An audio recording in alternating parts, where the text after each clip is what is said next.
Hey, I had a whole intro plan. Manny come out flexing on us off the drip. Off the drill with the He come out crazy flexing off the WBC. drip. Hey, that's fire. That's Hey, What's that's up, fire. too man? tough, What's up, man. That's yo? too That's tough. tough, man. So look, I'm gonna set us off, man. Hey, we got us another special guest joining us on the E-Lab podcast panel today, man. He is a current WBC and UBO title holder right now, man. Y'all boys make some noise for Immanuwel, the chosen one, Aleem, man. Make some noise for the Appreciate you, dog, man. man. Let's go. Hey, Yes, sir. real Yes, quick. sir. Hey, real quick, before we get into it, that's fire. Oh, that's too hard. Wait. Come on, you throwing me off and shining. Wait a minute. Hey, before we get into it, hey, I wanted to shout out your moms and your pops, bro. Shout out to Omar Aleem and shout out to Miss D, bro. Miss D, heavy pressure. She said, hey, man, y'all ain't far enough away for you not to be coming up here to the ninth dimension and coming to these events and coming to the boxing matches we have. Yeah, So yeah. she said, y'all got to pop out, man. So we go make sure we pop out, man. And For sure. I just want to shout out to Miss D, man, for setting this up, bro. It all went through her and Ted. And I appreciate you coming up here and chopping it up with us, bro. Thank you, Sure. man. Yeah, No bro. We problem, appreciate man. that, bro. Show, We bro. Looking It's forward to fire, being here. man. So look, Ted, was you gonna say something, Ted, or you want to get into the belt? Hey, look, He pulled it out. just quick question. Just a quick response from Go that. ahead. Yo, Manny. So I was like, you had, we had a conversation. You were like, hey, just reach out, and I got on the phone. When I tell you, it was so like I felt at home when I was speaking with her. She just made everything so comfortable, but she was so direct. And before she even said what she said, she was like, I'm from New York. I said, I already knew that, Miss D. I already knew that. So the fact is, I just want to give a huge shout out to your mother because it was so seamless. She got a clean business, and I just wanted her to just know that, I just wanted to spread the attention to her and the things that she does for the community in regards to being able to put you on the forefront. And I just want to let you guys know that this is important and we all appreciate you as boxing fans. Man, Yeah, for thank you. I sure. appreciate that a lot, man. So look, hold on, man. Hold on. Get off all that mushy stuff. Yeah. So look, so July 26th, man. July Yeah. 26th, you just fought Nicholson, man. You got your victory, man. Tell me about the belts that you won and how do you think that these belts and that win should propel your career, or what direction you trying to go with your career now that you have these titles, man? Well, this belt definitely was a big one, especially Yep. with the DMV, DC, Maryland, Virginia. First handcrafted by the WBC, first one made ever. So First one made ever.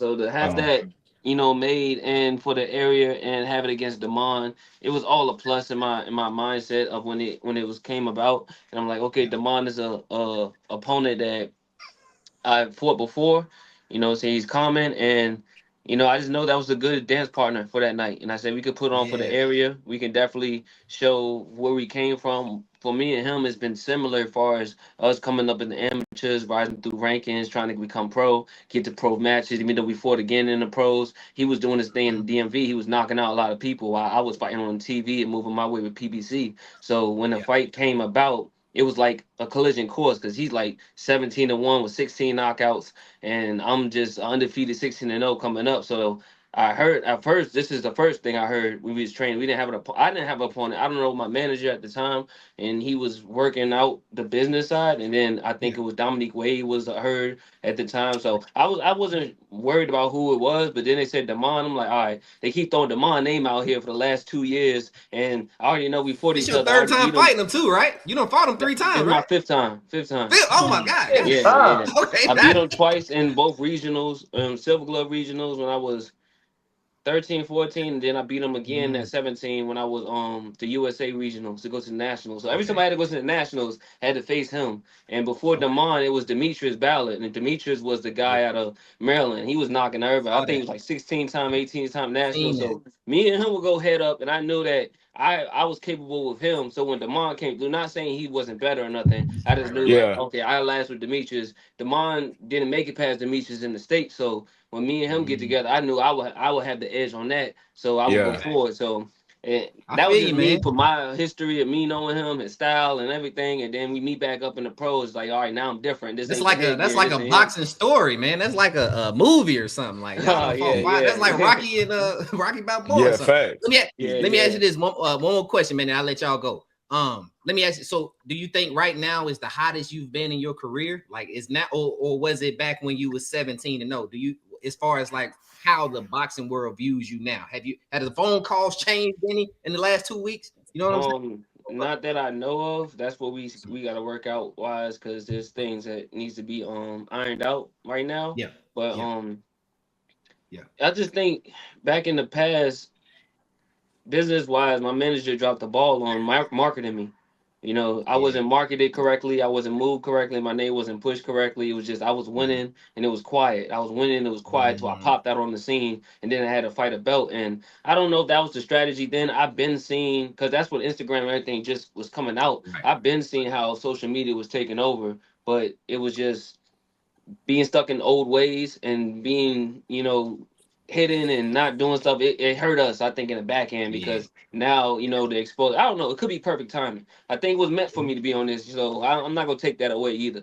So yeah, man. So you feel? Do you feel underrated? You feel like you underrated, or is your value like? Are they trying to see your value now? You still feel like the I feel like they're trying to see my value, and I'm overlooked, Okay. and I never really got the proper push behind me, the proper, like even when I was being trained and had mentioned it was things didn't go right correctly in the camp, the training. Yeah. And I get now what you're I'm saying. free from all of that. Now I'm able to move in the direction, and ship can go in the right direction. So that's where I'm That's at what's right up, now. man. That's what's up. Ted, you go ahead. Oh, Dirk, go ahead. My bad. Go ahead, Dirk. Well, since we speaking on the belt shining and everything, man, I just want to know how you feel about like all of the belts. Like in boxing, there's so many belts now, and keeping track of that. Do you feel that that's good for boxing or not good, or Yeah. Well, at one point, I didn't feel like it was good. I could see why it helps some fighters. It's like I noticed that everybody not going to become a champion, so it gives them some degree of level to feel fulfilled. Yeah. But the ultimate goal is always the world championship. Especially, I'm growing old school. I came up watching Joe Exactly. Frazier, Sugar Right. Ray Leonard, and them. So I'm looking for number one. They fought where it's just number one. I have my mindset at number one. If it's not number one, I'm not shooting for that. But Right. nowadays, I feel like people can't reach that. They butter it up, and they'll make another belt, and they'll make something, and then and it sways the public and everything. So Yeah. I But would like it I to feel like be. go ahead, good. Yeah, I No, would I like was it to gonna be say I feel more like it's good. individual. Mm-hmm. Okay. You said I what, feel like EJ? it's no, I was gonna say I feel like he can use it as a bargaining chip though. So Manny, so let's be clear. Top 50 in the world, top 7 in America, right? And I first off, congratulations on that, man, because you ain't just Yeah, anybody. man. Let's be clear. This ain't just anybody up there, Yeah. man. You have been doing your thing, but I'm just saying so let's say when you want to get into the ring with one of those top 15, top 25 kind of guys, this is a bargaining chip. These titles that you have are bargaining chips. So I think it could help as far as like persuading other fighters to step in the ring so he could ultimately move up. You feel me? So I can feel both sides, man. Yeah. My bad. But go ahead, Ted. My bad, man. Yeah, I got 2 to 3 questions just in regards of just journey and path, right? So I did a little bit of homework on you, Manny, and you are one of 10 in regards to siblings, and you came from a big family. Your mother and everybody that's as far as your older siblings, they were already established in boxing. They had a little bit of background by the time it got to you. So did you have a chip on your shoulder being the youngest? And saying, I still got something to prove, even though my other siblings are older? Or did you utilize those resources coming up and saying, hey, look, they know the game. I want to learn as much as possible. Or did you kind of want to create your own path, coming up as the youngest kid?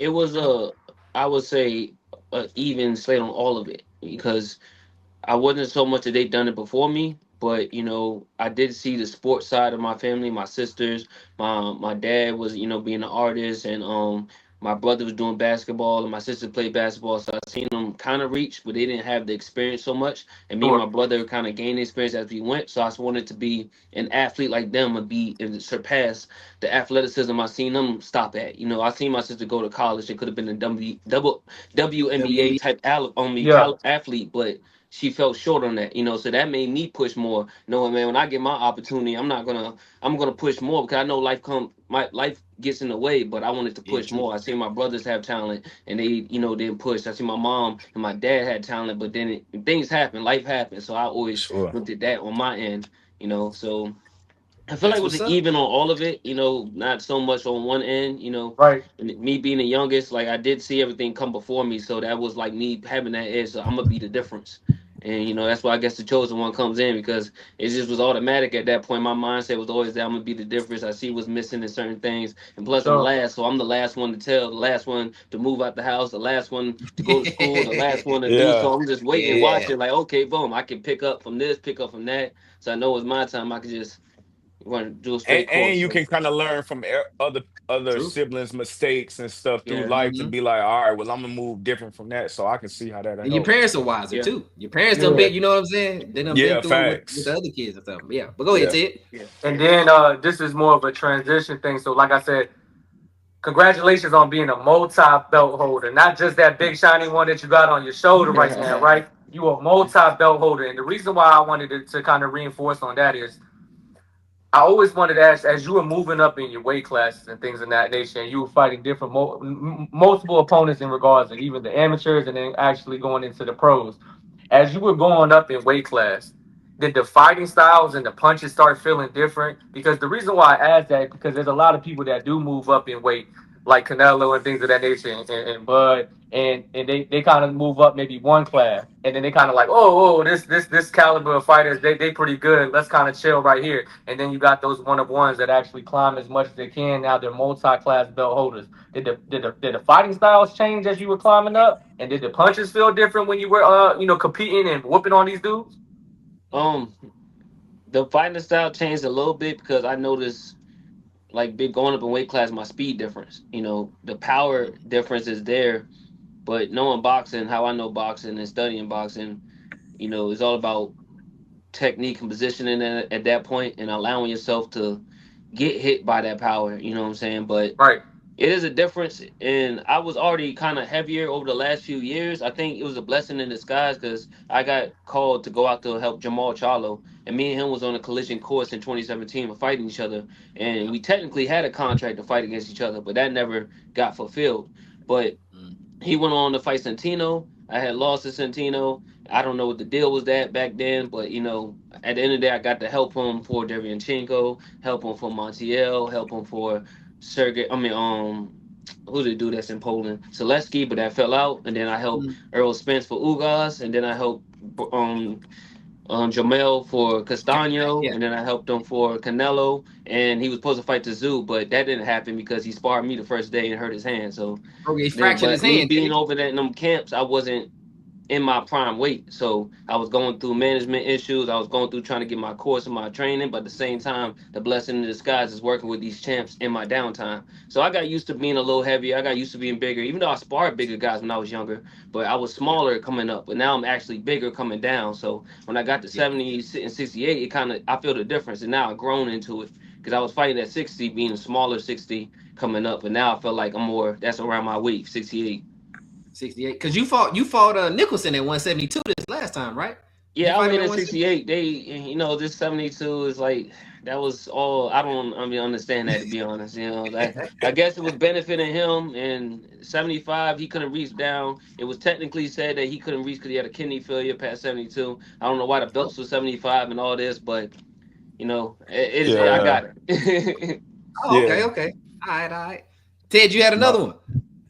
Uh, in that regard, just basically the fact that you were in the multi-class and things of that nature, because bro, I looked it up, bro. You not really that tall of a guy. You 5'9", 5'10", and the fact Yeah. that you moving up and you real comfortable in these particular classes. The reason why I was bringing it up, does it give a lot of props to your father in regards to the coaching and things of that nature, or the fact that like when you were already naturally heavy, you got to fight the taller and the bigger guys and things of that nature? Because like for you being kind of shorter, you are great in the pocket, but you also know how to keep your distance, utilize your jab, and you are like super reactive to other people's play style. So I just wanted to know, like, how did that all come in to in regards to fighting style? Because like you being a shorter guy but still know how to utilize distance is kind of a rare thing in boxing. Mhm. Well, I would say I've always been that way. My dad coming back to my corner for the last 5 fights. He had my first debut fight. It's like reuniting because he had carried us through the amateurs. You know, he been through my story because my dad wasn't my first coach, but he brought Yeah. us to the gym. He watched coaches, things happen over time, and then he seen that this wasn't the route we should have took. So he always was like our mentor. After Sure. training, he'll always say, "I think your jab should be better. I think this." We always had these discussions. So he became a coach later on and got us to facilities and got us to a gym and trained our gym and everything and moved up. So he knew our style, putting me in there with pros early on when I was 13, 14, sparring other on cruiserweights and everything.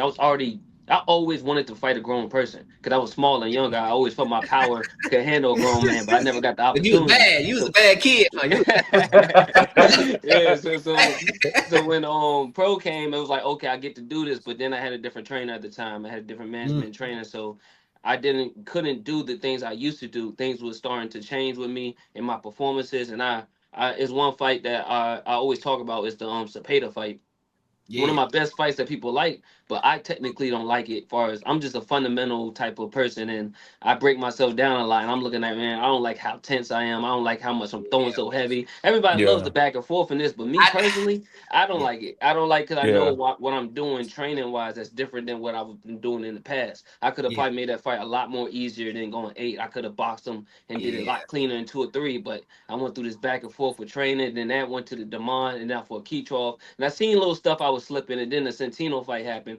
Things happened that fight too, but it's like I seen my decline in my style. So me going back to my dad, going back to Yeah. my fundamentals, going back to the things I've been had, it's just like Yeah. it's a You, perfect you storm. That Oh just my you dad think was God. in I the was saying corner. yeah if your pop if you had your pops in your corner because I saw you went from pops to George Peterson to Ronnie Shields at one point and then now you back at pops. Was that what was that the transition? Yeah, yeah. Cause So George, yeah. that happened after my first debut. And, I mean, yeah, debut, and then somebody called and told my dad how I stopped the guy that Thomas Williams have stopped.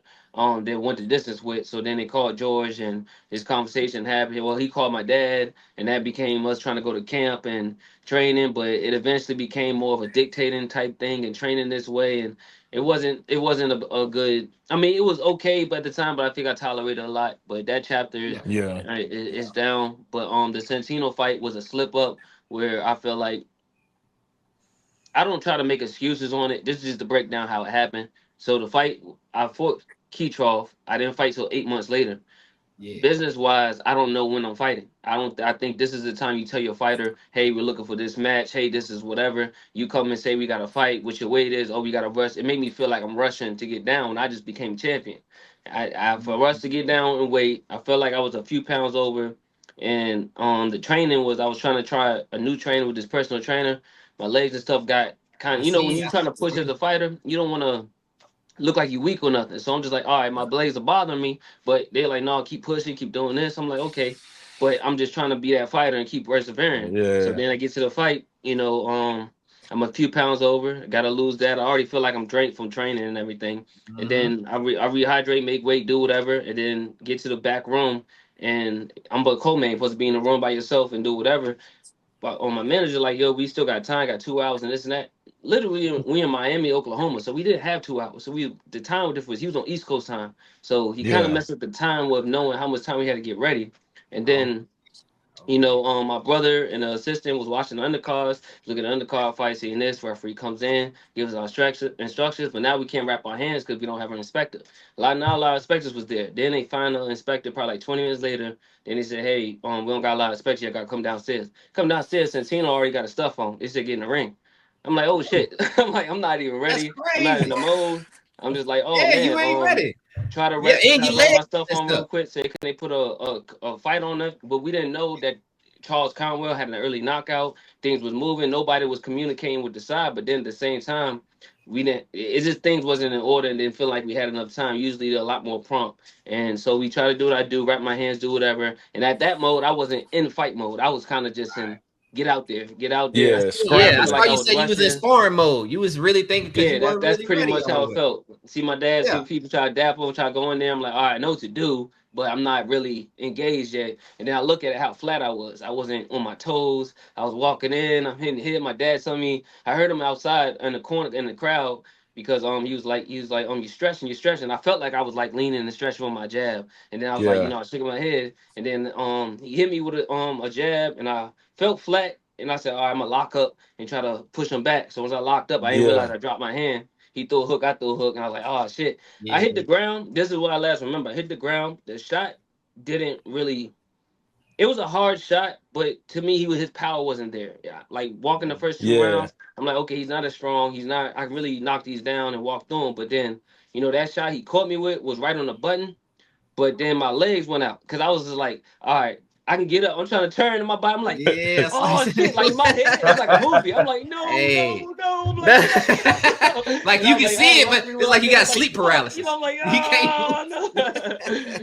So that Nah, I happened. feel I you. get up and I'm just like, when I lose, I always want to give somebody, their props regardless of what it is, and, Yeah. regardless of how it came out, I still want to show my respect. So, I told him after we got out the round, I was like, yo, we got to run that back. He's like, oh, sure. She was like, I just know that he didn't catch me when I was fresh. That was my only thing. If I would Yeah. have went out there and went out 100 and you beat me, I'm good. But because I Yeah. got caught from all that happened, I was just like, It shoot. was a But then perfect I just storm of felt my stuff. stock went up and down, like watching, because I walked through the back and Thomas Williams saw me, and then he was like, "Oh, you all right?" I was like, "Yeah, I'm good." He's like, "Did you see it?" I'm like, "I don't know why he was so in a rush to show me." I'm like, "No, I didn't see it, but he showed me." Yeah, And like because he used to be training with me and everything, and yeah. part of it could have been a happy moment for him or a bittersweet, because I don't know. But when he's Right. saying, I wanted to check myself because I'm a hard critic of myself, so I want to see what my Yeah. mistake was. So when I dropped my hand, I was like, "All right." That was That whatever. So was I dropped my hand as he threw it, but it's because how yeah. flat I was and how I was like, shit. You know what I'm saying? That always laid on my Yeah. head. Like he didn't catch me 100, but it is what it He is. He caught you. got Yeah. it. He got you in a good spot. I was gonna Speak. speak to you saying, oh, go ahead, Dirk. Because let me No, real quick, go Dirk. Let me say this about it. go Because ahead. about Yeah. listening to your body, man. About listening to your body, he made me think about Tyrese Halliburton in the finals, Game 7, and he knew he Yes. was strained, but that pressure of just performing at the highest level. It's the Damian champion. Lillard did the same thing first game. Dame Dollar did the same thing. Jason Tatum Tatum right after that. right after that, Yes. and we Yes. all hurt, but we gotta go out there and perform, bro. And they go out there and they tear their Achilles As a and boxer, ruin, they look at the ego. If you say no, oh, you're not now you scared. performing. You're looking Yeah, weak. you I'm like, scared, man. So I don't do I that a hear you. lot. So when I tell something is bothering me, I do, want to bring that to attention. Attention. And that Yeah. at that time when I was Listen, with the trainer, it just felt like you always had to abide by what's being said and push. So right. that's why I Yeah. learned For more in sure. my trial Yeah. and error with that. See me, man. As an old man, before I go hoop, I make sure I bend at the house, man. I go out here, do some squats. You know what I mean? Jump up and Bro. down, touch the roof. You got to make sure. I'm for real. You got to know. Yeah. I know before I go out there. Hey, man, I can't do it today. Not today. Hey, I Yeah. catch y'all. We try tomorrow. For For real. You got to real. listen to your body, bro. For But my sure. bad. Go ahead, Dirk. What you about to No, say, B? but just speaking on, the loss and everything like that. I know one thing we like that, or we wonder about with boxing is how important is it to not lose or to have the zero, or because I feel like a lot of times, and you said you watched old school, you grew up on the old school boxing. We love, that all that we was just talking before you got on about Roy Jones is one of our favorites. Like Mhm. we Mm-hmm. just we just felt like it feels like nowadays people are so focused on not losing that they aren't getting Taking the the fight. best fights or taking the best fights. So do you think that's like the I guess like the state of boxing right now? It's just everybody's just so focused on being undefeated instead of just fighting the good fights and seeing who's the best. You know what I'm saying? And Yeah. now I know the guy in Saudi Arabia is putting together some cards where now you're starting to get some of that. You said Yeah, so Turkish I was Ali, just bring it back. wondering, how do you feel about that aspect of it? Because it felt like for a while we couldn't get the matches that everybody wanted to get because everybody's like, I don't, they don't want to take that L or blah blah blah. Yeah, first, I'm not gonna lie. Me losing that night, knowing that Floyd was fighting the next day, and I was just like, dang, what I'm saying, this. I was a TV fight. I lost that night, and that was my first loss like that on TV. And I seen my stock go from this to this, and it Yeah, wasn't on me. It was just because I felt like the situation how it happened. I'm just like, dang, I get caught slipping, and then I was ready, but the team or people wasn't ready, and I go from winning my biggest fight to losing a fight like this, not being ready. And I just seen how I was treated from being posted more, being shown like, damn, when I lose, I got shown more love than I was winning. And I was 17 and Yeah. 0. I see people 6 and 0 now winning and they be getting blown up. And I'm like, damn, I don't That's even get true. that. And I'm 17. Like I won 17. Yeah. A lot of people say Yeah, my you're fights are right. hard. They're like, man, you fought hard people. I'm like, yeah, that, I Yeah. mean I am, but it's like, damn, why I'm not getting the recognition then? But it's Right. That seeing and that cause undefeated yeah. thing, I think there was a lot of the people in boxing was trying to go against that because it's a market thing in the sport. And being undefeated based on who's the king of the sport, Floyd was the king of the sport at that time.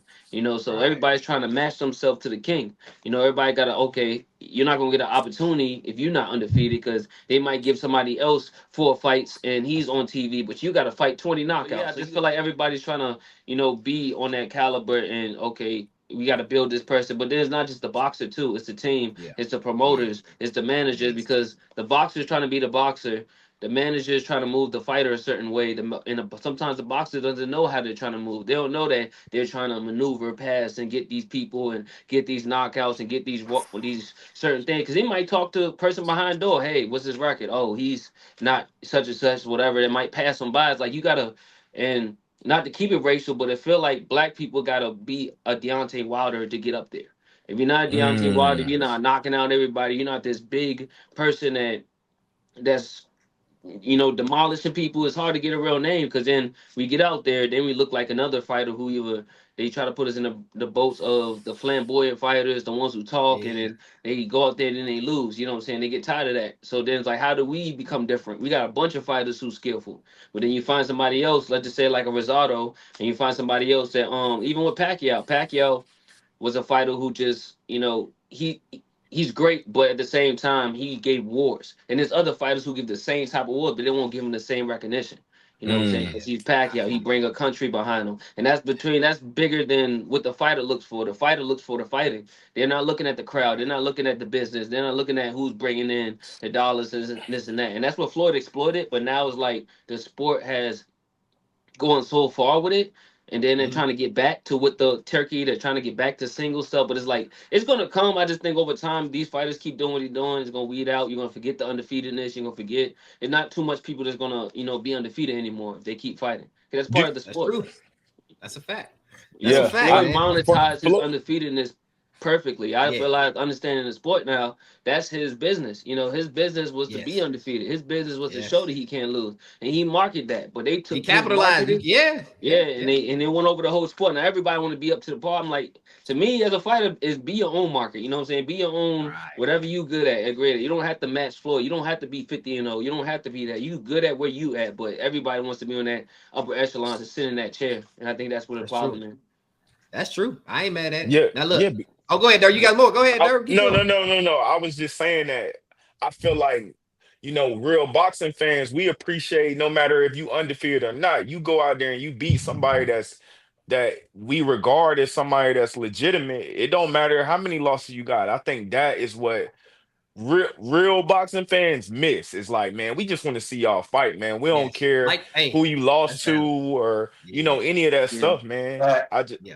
it, we wait Like Bibble and Bitterbeef, yeah, Dirk. yeah. I don't care that he lost him. That's a great fight. I want to see it Yeah, again. and we Dirk. don't want to wait till y'all, and I know the other aspect of the business part that a lot of fans just kind of forget about, that you got to deal with promoters, you got to deal with managers, you got to deal with, say you at Mhm. PBC, he at Top Rank, and blah blah blah blah blah. All you got to deal with all that stuff.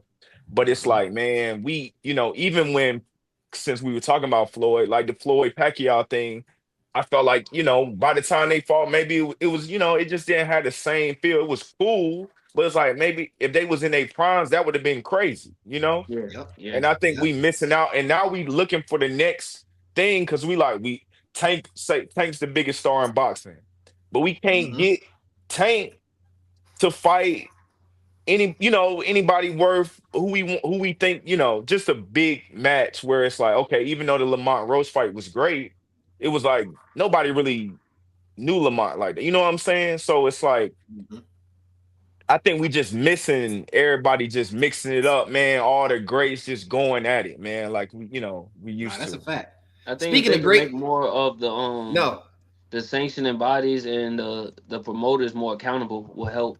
because Yes. with the fighters, you make the fighters accountable. It's their business, but they have other people who's representing their business to make these things happen, and they're the ones that's blocking it. But they're the ones who don't get the conversation. You don't see them approaching the referees or judges like, "Hey, why did you score that? What's your take on scoring this fight? What's your take on that?" Because those are the ones that sway the fight. Those are the ones who make this person better than that person. And it's, instead of the fighters feel like they losing, it's like these judges and these referees and these Mm. people behind the scenes are not accountable at all, and they give a Yes. blind eye to anybody. And I feel like they should be approached a lot more to be more in the public eye for people to understand. Like, we are thousands of people. We see this person lose. How did you score? How did you score that differently Yeah. than all thousand of us? Yeah, no, Facts. that's a fact. That's a That's a fact. fact. And So that, look. yeah, I definitely feel Speaking of like big they need to legs be fight, definitely on a damn judge or whatever. You put put them them on on the there. table. That's how I ain't gonna lie. A lot of people feel that way about basketball referees. Like, what's the dude they hate in the basketball? The one that be mad Scott at Foster. Scott Scott Foster. Foster. They Yeah. feel like Scott, that about yeah. bro. They hate his ass. I mean, bro, But look, referees really dictate everything, bro, in they all can. sports. Referees, and That's a then fact. like he said, in boxing, the judging, man, you never know. You might look at a card and you have it score. They'll have this dude scoring it on the TV, and you'll be like, "Yeah, that look good." Then the judge, you had two judges have it completely different. You like, bro, what was you watching? Yeah, because like, how can you have the analysts who are boxing people who watch it, and you have judges who think different, and it comes to like how you said the old school and everything, right? So all three of us or four of us could be judges. I'm looking at it from a fighter perspective. Y'all looking at it from your own perspective, and it's like, how do we all come with different things if we all supposed to be studying the same rules? And it's like, you might like punches that's not that's deflected. You might not count those. You might count all of it. You know what I'm saying? But you won't know that, and the fans won't know that. And they're like, Right. how did you get that? That's a We all fact. see that because they're That's a looking fact. at it, and they might judge it just because they don't like your style. They might like, well, I don't think these are working, and it's like Yeah. that's unfairness, and they don't even get talked about it. Like, why did you score these 7 rounds for this person, knowing that this Yeah. person scored this on the stats? They don't get crucified for none of that. Th- So and it changes the trajectory of the whole of the boxer's career, or that yeah, person, like that judge that we don't know, just could have just derailed this guy from making millions of dollars, and he and just he's go on to about the his next day. fight, on Yeah, to the next On fight yeah, to like the it's next nothing. fight. He good. Yep. yeah, He getting the man, it's same check. crazy. No, Yep. it made me think about you, man. In one of your interviews, you was talking about your big brother, your older brother, Moshe, I believe. Yes. That he kind of had this problem where they just didn't like his style. You know what In I the mean? Like amateurs, it was he came in with the Ali style. He came with, well, and I'm not gonna say the Ali. It was his own style that he created that had yeah, similarity with Ali and Sugar Ray it had the Robinson. lane. We Yeah, watched old school. He didn't have rhythm, so he fought himself, found himself a rhythm. He fought off a rhythm, and he would make fighters who had 100 fights and 150 fights look like normal guys. And he's jabbing them, he ducking and slipping. He gets his scorecards, Mm. he losing. And it's like, how? And we had the scoring system back in 2011 in the USA's, and he went in the first day 20 something to 6, or 30 something to 7. The next day, the referees will say something with his Ali guy. He's my last name Aleem, but they always called him Ali because he wore the yeah. black and white shorts and he moved like it. And he's not Man, punching, he's not engaged. I'm like, he's scoring and making a guy hit, not be hit, and he's doing it yeah. by his best. He's throwing 15, 10 punches and moving out, and they're not scoring that. So the next day, the score went 0-0 into the third round, and we just like, as much as punches my brother throw third 0 to the third, I'm like, that's ridiculous. And everybody's Yeah, around the ring because he'll get the whole crowd going and he'll get everybody involved and he'll start doing his Yeah. thing and hands down and slipping and ducking and he'll still lose. And it was like, man, he kept doing it. Every time he do the first 2 days, they'll have a discussion about him and then they'll take the points from him or not give him on just because they scoring. don't like it, just because it's different. Like Yeah. that's man, just because it's different, man. But Yep. That's all. anyway, I But that wanted to stuff get used in to it. fire me. That's Okay. why I had to go in there and knock my people out. Straight up. Oh, y'all Straight didn't up. like that? Y'all gonna love this shit, huh? I got, I got Yeah. for a, sure. I got a two-sided question, real quick. You got two. Go ahead. Uh, I mean, but make it. beforehand, because obviously one of the guests had left. Can you do me a solid favor, real quick? Can you move your camera to landscape real fast, to just so they can have a little bit more focus on you? Turn it sideways. Baby. Turn it sideways if you can. Okay. There you go. Oh, yeah. All right. Perfect. So basically, with everything going on as far as what we was talking about with the old school and stuff like that, and you were kind of dissecting and explaining the laws that you had with Satino and things of that nature, and you were telling us like there's just preparation and the training was a lot of reason behind why a lot of things went the other way. But As a pivoting question, let me ask you: out of the almost 30 fights that you have, you're at 28 fights in regards to your record. Mhm. Who is that one fighter that you remember that really like you had a particular game plan going in, whether whoever was your coach at the time, but he really took you to the limits where you had to adjust on the fly. You still got the W, but it was like, man, this guy actually, every single time I showed him something, he showed me something. I had to adjust, and it really, made for good boxing because you articulate like that. I don't feel like too much opponents gave me that. Even with Keyshaw would be my number one on the fact of he had the same heart and desire to win like me. Yeah. Going against somebody, I think each opponent, I can feel the eagerness on how much you wanted to win in that fight. Okay. And I can tell when a opponent is trying to push more or try to go and secure it. And I always felt like I had it in the bag. But Sure. Keytrov definitely was like, man, I'm trying to take you out Dog over it. and over. I just That had a dog it. plan to, slow him down and dice it. But no matter how much I threw at him, he still was still trying to be there and do what he's known to do. But Right. before that one, it was Rojas. I knocked him out in the 6th round, and he was my introduction to my second ESPN fight on TV, and that's when I met Dan Goosen that night. And Dan Goosen jumped up in the corner and he celebrated. He said, "Man, you're gonna be a champion." He said, "That's what the crowd love. You box, you bang," because he was the first fighter that introduced me to everything goes in there. Because me coming from the amateurs and boxing, I'm thinking we gonna be on my distance. Referee gonna separate with certain things and be good. He was the one grabbing me, throwing me on the head and everything, and push me. I'm just like, oh, I went from trading to going back to boxing and had to change my game plan because I realized staying here isn't working. And he really made me Yeah. get my bad. And the fight was getting close, and Teddy Atlas said it, and I came in the last round, last 50 seconds, threw her overhand right hand at him, and he stood up and turned, and then the referee looked at him and waved it off. And I gave everything I got in that punch. I ain't gonna lie. I said I ain't the one throwing on. I'm like, you walking into this motherfucker. Yeah. When I beat him, it's a picture where we both like this, and his punch is like this short, and I threw mine and Yeah. it connected. And when it That's connected, like crazy. this, his It response is remind me when you explained it. It remind me of if I don't know if you are familiar with MMA, but when Conor McGregor and Jose Aldo both punched each other at the same time, Jose's punch kind of slipped, but Conor got the knockout and knocked him oh, out, and it was like, dang. oh So no, I It's that's how never you seen him. I crazy. have to go describe it. check that out now. Yeah, Nah, that's That's and fire. crazy. the reason why I asked you that question, it was a two-sided question. So obviously you named the guys that kind of brought you to the limit. Now moving forward in regards to what you were saying, you just come off of a really big win. You got the crazy title belt and things of that nature. Man, who is on We your tried that. radar, bro? Who is on your radar? Who do you want smoke with? Like, who is on your radar 2020 vision? This is who I want. I like that I question mean, because Put you a called name out Me on some it. too. Put names. a to be name on it, honest, Manny. He Because I named know no, you he ain't named ducking no some names. smoking. I mean, He named some. definitely at 168, number one is Canelo. I'm not going for him. I'm not saying I can't get that right now, but that's definitely the number one spot. He's there. If he's still there around, I need that. I need that number one. Against Canelo. But Let's get that chicken. before You Canelo, call, hey, what I'm you saying, called let's out get in Billy. Belanga. I feel like Belanga Bro, went the chosen one. He done took my name. You know what I'm saying? that's He your done middle came from name the too, ain't same it? camp from where I beat Keetroff, the same trainers, and I think that they probably took the chosen one and added on to him. So I'm like, no, let me get that back. That's Yeah, your yeah, real That name man. though, ain't it? Your middle name Mustafa, ain't it? yeah, for Yeah, sure. your real name is see. That's your real name. Yeah, y'all gotta Ain't Yeah, have that. nobody You man. take gotta that have away that. from you regardless.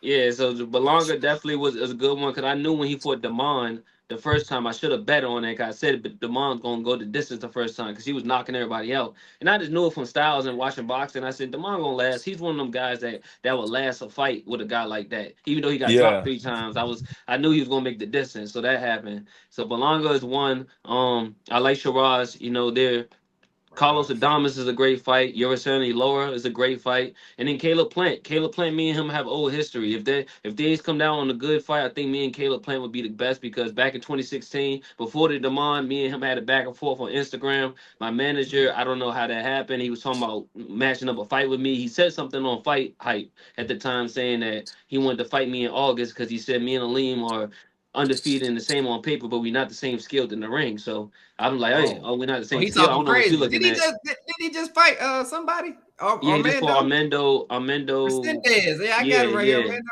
yeah. Resendez. So Yeah. at that time, he went and became world champion at 68, and The competition, I ain't gonna say too much. 68 was there. He became champion, and I was still fighting at 60. I was looking for Triple G. You know, Triple G was the name we coming at. But Keetroff was next to fight Triple G. We was looking at us getting that next one or whatever. So that Yeah. was one of my projection at that time. But right now, like I said, at 68, Belonga, Shiraz, any of the guys in the top 15 leading up to Canelo, and definitely, Caleb, we can definitely run that. That's right. Piggybacking off of that, how difficult is to actually make those type of fights? Because like, Mm. you know, I know you had talked about earlier how some fights we talked about stuff falling through. Like, how difficult is that, and what goes into it really? I think a fight is really simple to make. The difficulty is whoever's negotiating the bullshit. That's just what it is. It's like me and you. If we want to fight right now, you agree, I agree. That's how simple the We- Oh, you fight can whoop be. him. But the difference Oh yeah. is that middleman coming in. Hold up, hold up. We Oh, don't no know if we want to smoke. lose this right now. We don't know if we want to win this Yeah, right now. So that's the give or take. We don't know who the middleman is between that. Even with me trying to find the right person that will give me the biggest fight, we need that to happen. You know what I'm saying? yeah, So at my point, me is not having the middleman that everybody else had, or the bigger guys to give me a fight. Cause I see people who don't even be as credible get certain fights. Not saying with who's that other guy, Jaime Munguia, 40 some Yeah. fights, but he's built I would Golden Boy listen. that he I gets a had that big name fight. for you. I had that name for you. I was gonna Yeah, ask I you about mean that. 40 What you was about fights, to and say? Go ahead. they didn't fight the fights I fought in 28 fights, but they get the opportunities. But it's all about who they have behind them speaking for What them. up? So look, man, it's bringing up Mungia. I was gonna bring up a guy. That's a guy on here. His name is Bruno Surace. I can't The maybe one say that it's a beat him. French. Yeah, Yeah.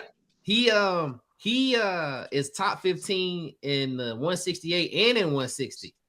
What about him? mm, Would you be willing to fight a guy like him? That ain't, you know what I'm saying? Because yeah, he's still a top guy, but I thought just because he fought Mungia, you know what I mean? Like if you go out there and you whoop him, that will put at least a lot more rank. Because yeah, then on top of that, that's a guy you also said that you actually spar with, the Polish guy, Saliski.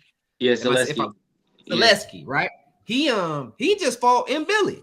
And he was number 30, and Billy was number 2, and he 37. I thought he fought in Billy maybe 2 months ago. It wasn't too long ago. yeah, So if he yeah. gets Billy, I don't see why you couldn't get a And Caleb. these guys be off for a few years. I don't know how they come back and get these Yeah, fights and this and that, but they know who to call. They know who not to call, and they know who not to call when it comes to me because they know I tank the ship. So you know.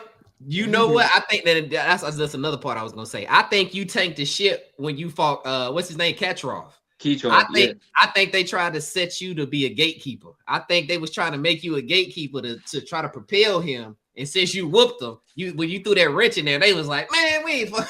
yeah, They were like, yeah. man, fuck. Like I said, it's the So, business part of where my manager yeah, and people at the time don't know what they had in deal. I could have been, because I felt like I was being pushed like a B side. I always trained like I was.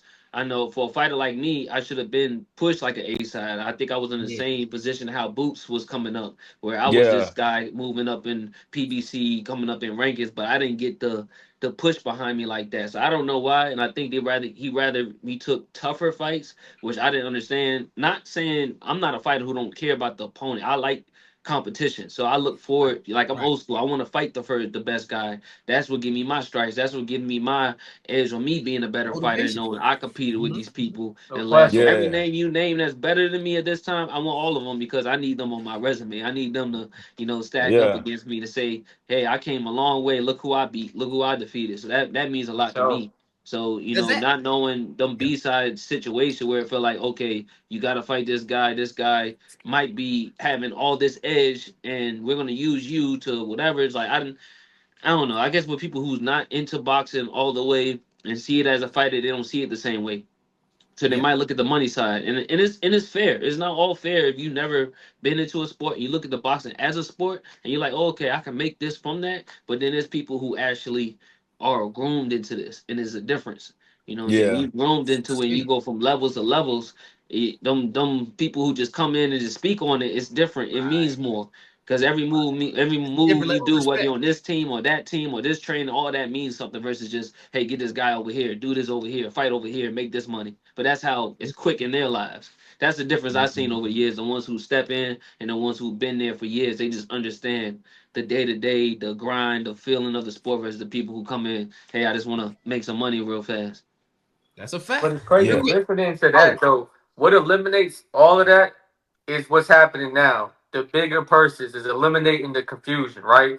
Because it's to the point where if there's two different promoters and they're like kind of like tap dancing, where like, man, we don't want this guy to catch an L. This is too early. He only got 15 fights, but he's gonna be our top prospect for our particular promotion program, and we don't want him to fight Manny because we know that Manny is gonna whoop him. So we're gonna try to tap dance as much as possible and make up all these excuses. But then when somebody comes with bigger purses like that, it eliminates all the confusion because now you got to bang. Because you want the big purse. You already wanted to fight him on the original purse. Now they got a different number. Now it's like, hey, I'm here. All you got to do is sign a contract and we get it done.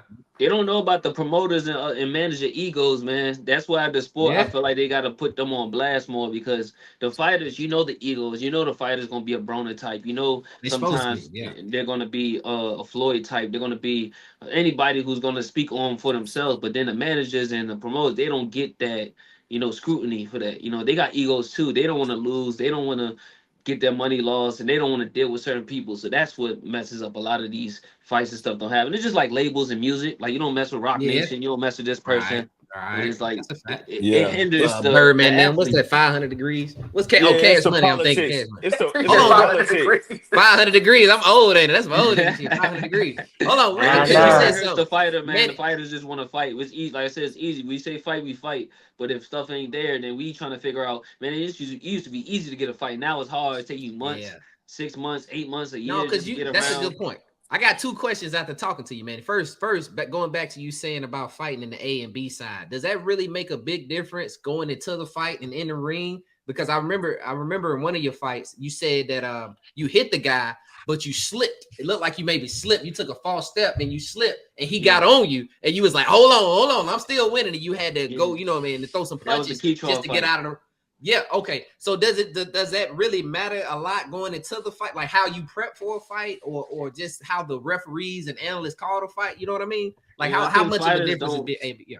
Don't necessarily all know or understand that because fighters are fighters. And sometimes, like I said, the trainer manager might not speak on it, but there is an A and B side. And I never cared about it. I never focused on it because fighter is fighter versus fighter. I'm beating him. But then on the business end, the A side is that red corner. Whatever that come out that red corner is the one you feel like who's gonna win. That's the one they put the money behind. That's why he's in the red, and the blue is the contending side. So that's actually something that happens. And you look at boxing cards, you see the red side 9 times out of 10. That red side is supposed to win. That's the side that you think has an advantage. And then having that with Keetroff, knowing that this is a person. I'm from New York, but at the end of the day, he's representing New York. He's Olympian. He's this and that. So I'm going into his backyard. And basically, I still said it was my backyard, but I went to his backyard and had you got to win convincingly. You can't think like you're going to go out there and get a decision and this and that. But there's a lot of pressure for a fighter because you look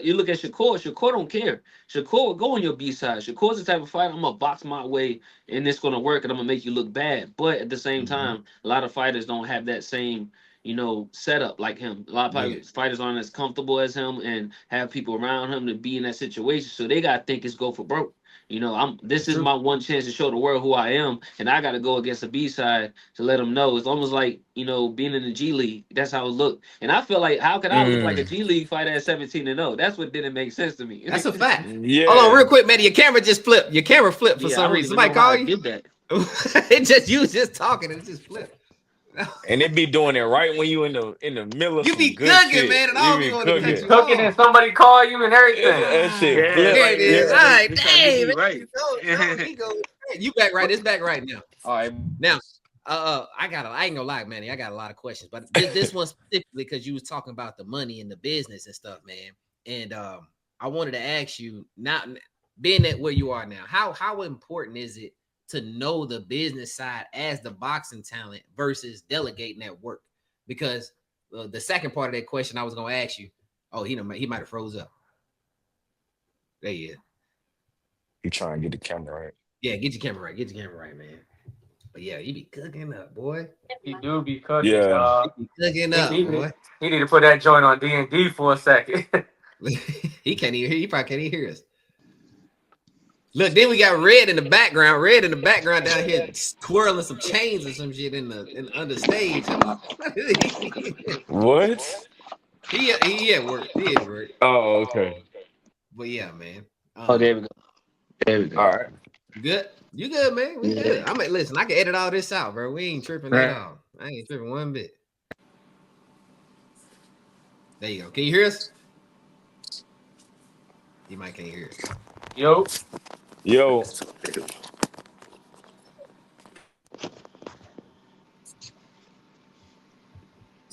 There you go. Back. We're back. Can you hear us? Yeah, okay, you're good. There you go. Are you good? No, look. So what I was saying, Manny, how important is it as the boxing talent? Is it to know the business side of things versus like delegating that work? Because I was wondering, I was going to ask you, would you have done things like knowing what you know now? Would you have done anything different back between that 2017 to 22 era in your boxing career? You know what I mean? So how is it really important for you to know it, or at least just have somebody that you trust to know it? You know what I mean? It's both. I think hand in hand, and if you have one or the other, it does help you get further in the sport because we came in the sport and it could be just a route I had to go through for because my nephew was 6-time national champ. I didn't become a national because I could say that my era was a little harder because we had less tournaments, we had more competition, we had more things we had to go through. Like the states, the regionals, before we got to national, we was fighting DC. DC was winning nationals almost every year. So you fighting the number one guy already off the regional. So you just bring it out. You make it out that you basically gonna win the national. So you know, my nephew got to get you know, the accomplishments of having the nationals. But for us, it was like a first time for us. Like, you know, our dad, you know, taking loans out of the car and selling the titles for us to get to a USA national and I get top 3 or top 2. It meant different, you know, for us to to sacrifice and get there. So my tournaments off a little bit of fights was like, no, this is it. You know what I'm saying? That was every time I went. And I seen these guys went 7 to 8 times. This only my first and second. So I'm treating this first and second like this the world championship. So goddamn right. You goddamn it right. definitely Hey, meant more for us learning because we didn't have a world championship. We went against fighters who had, you know, let's say Floyd's in the gym or Lamont Peterson's around and other pros to see. I didn't have that. Everything us going to, I had to be the example. I had to go out there and be a national fighter and come back and represent a national fighter, be a championship, come back and represent champ. I didn't have that side by side. So it made me work harder, especially seeing what it was for them to be that. And it's like, man, I don't got that here, but I have to become that for us to get that. And we didn't really have had the to get people. it out the mud. Yeah, for sure. Really That's pretty much our story. Out the mud, my dad Yeah. learning. And the whole time my dad was learning as a coach, the whole time we was winning as a fighter. So our journey was too different because my dad was watching us be trained by other people until he came in to actually help us. But then he's still coaching and we're still fighting. And then I went on with my journey, my manager. He's still coaching and fighting. My nephew become national champ 6 times and all this. And then I'm still whatever. And I come back and my dad, we both had the same experience because my dad been coaching the whole time since 2005. So he's been learning and building and gaining from experience and trainers and this and that. So it's just you know, man, that's made it happen. Cohesive. We went together, man. That's what's up.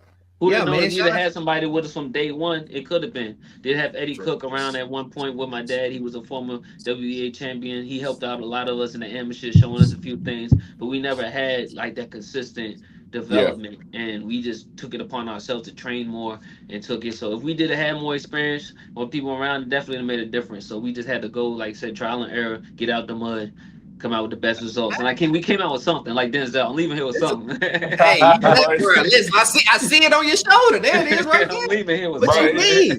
Yeah, it's all a learning. It's all a learning process, especially when you doing it with your pops and y'all don't really know all the ins and outs of it. So you kind of just going at it how you going at it. I mean, I know I can speak for me and EJ. We played ball and coming up, especially back in our era, it wasn't a lot of AAU at that time. So you might not even have an AAU program in your city at that point. So you having to go somewhere else, but you don't even know how to go about doing that. You're not getting noticed because you're not even in the right place. You see what I'm saying? So I can relate to you, and I know he can too, when it's like you just kind of and your parent don't really know what to do either. So you just kind of just going out there and you doing stuff. And like you said, it's trial and error, and you just, you know. Hey, Dirk, Manny say he can hoop too, man. Manny say he can hoop a little bit. Balling was my number one, man. That was my favorite thing. Balling, I would say, Pete said his sister who, brother who. Yeah, So we're This gonna yeah, have to this go it's will in see be there. for about me that. telling Yeah, y'all we because got. y'all the Hey, first we ones to right down know the how street. I We gotta look at come see this. about you.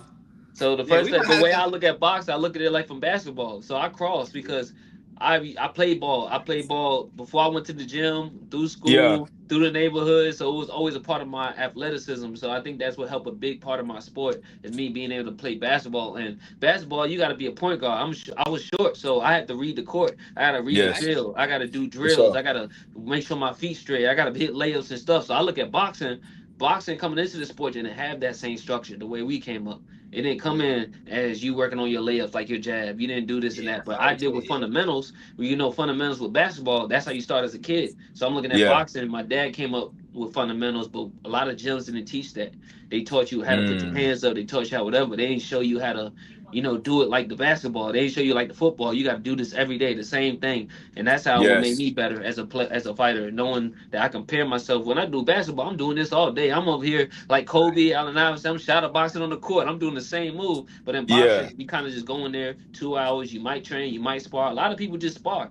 They spar and get in fights, and that's it. And that's how they get better. Spar all day. After they learn their hands up and they just train, now they just sparring, but they never get better. I'm a person. I just try to get better, like balling. Like, hey, you lose this court. Me and my boy, we play 7 games every time. We get off the court, man. We gotta go best of 7. And that's just how I am because we trying to get better every day. And if I have to bust you we can Yeah. talk 7, man, about I'm he gonna do hoop, it man. next I'm week. trying I'm to gonna do see. it I'm trying to tomorrow. see what you like, man. I'll be up in Richmond this Saturday, man. What you trying Oh, to do? where I'm let's trying do? to Let's hoop. get it. Let's I'm, get it. Right. As soon as you pull up, you can throw the ball at you. I'm trying We to ain't hoop. even trying to And warm I, Hey, hey, up. listen, that's tough, bro. I want to see that.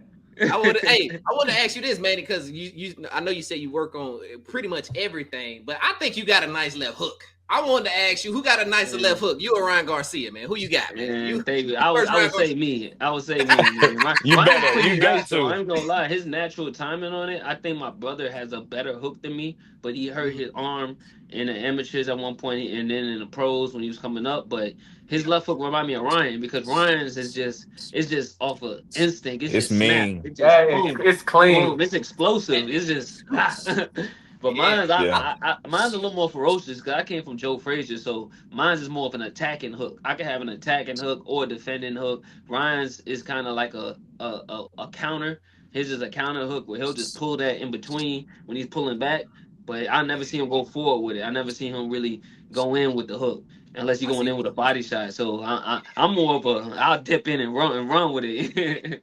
Yeah, I like Yeah. when you throw a left hook to his stomach. You'll hit a nigga right here in the spleen, and then God, no, you Yeah. hit That. one dude in the spleen and he flipped in the corner. What was dude name? He rolled in the Oh corner. You man. hit him.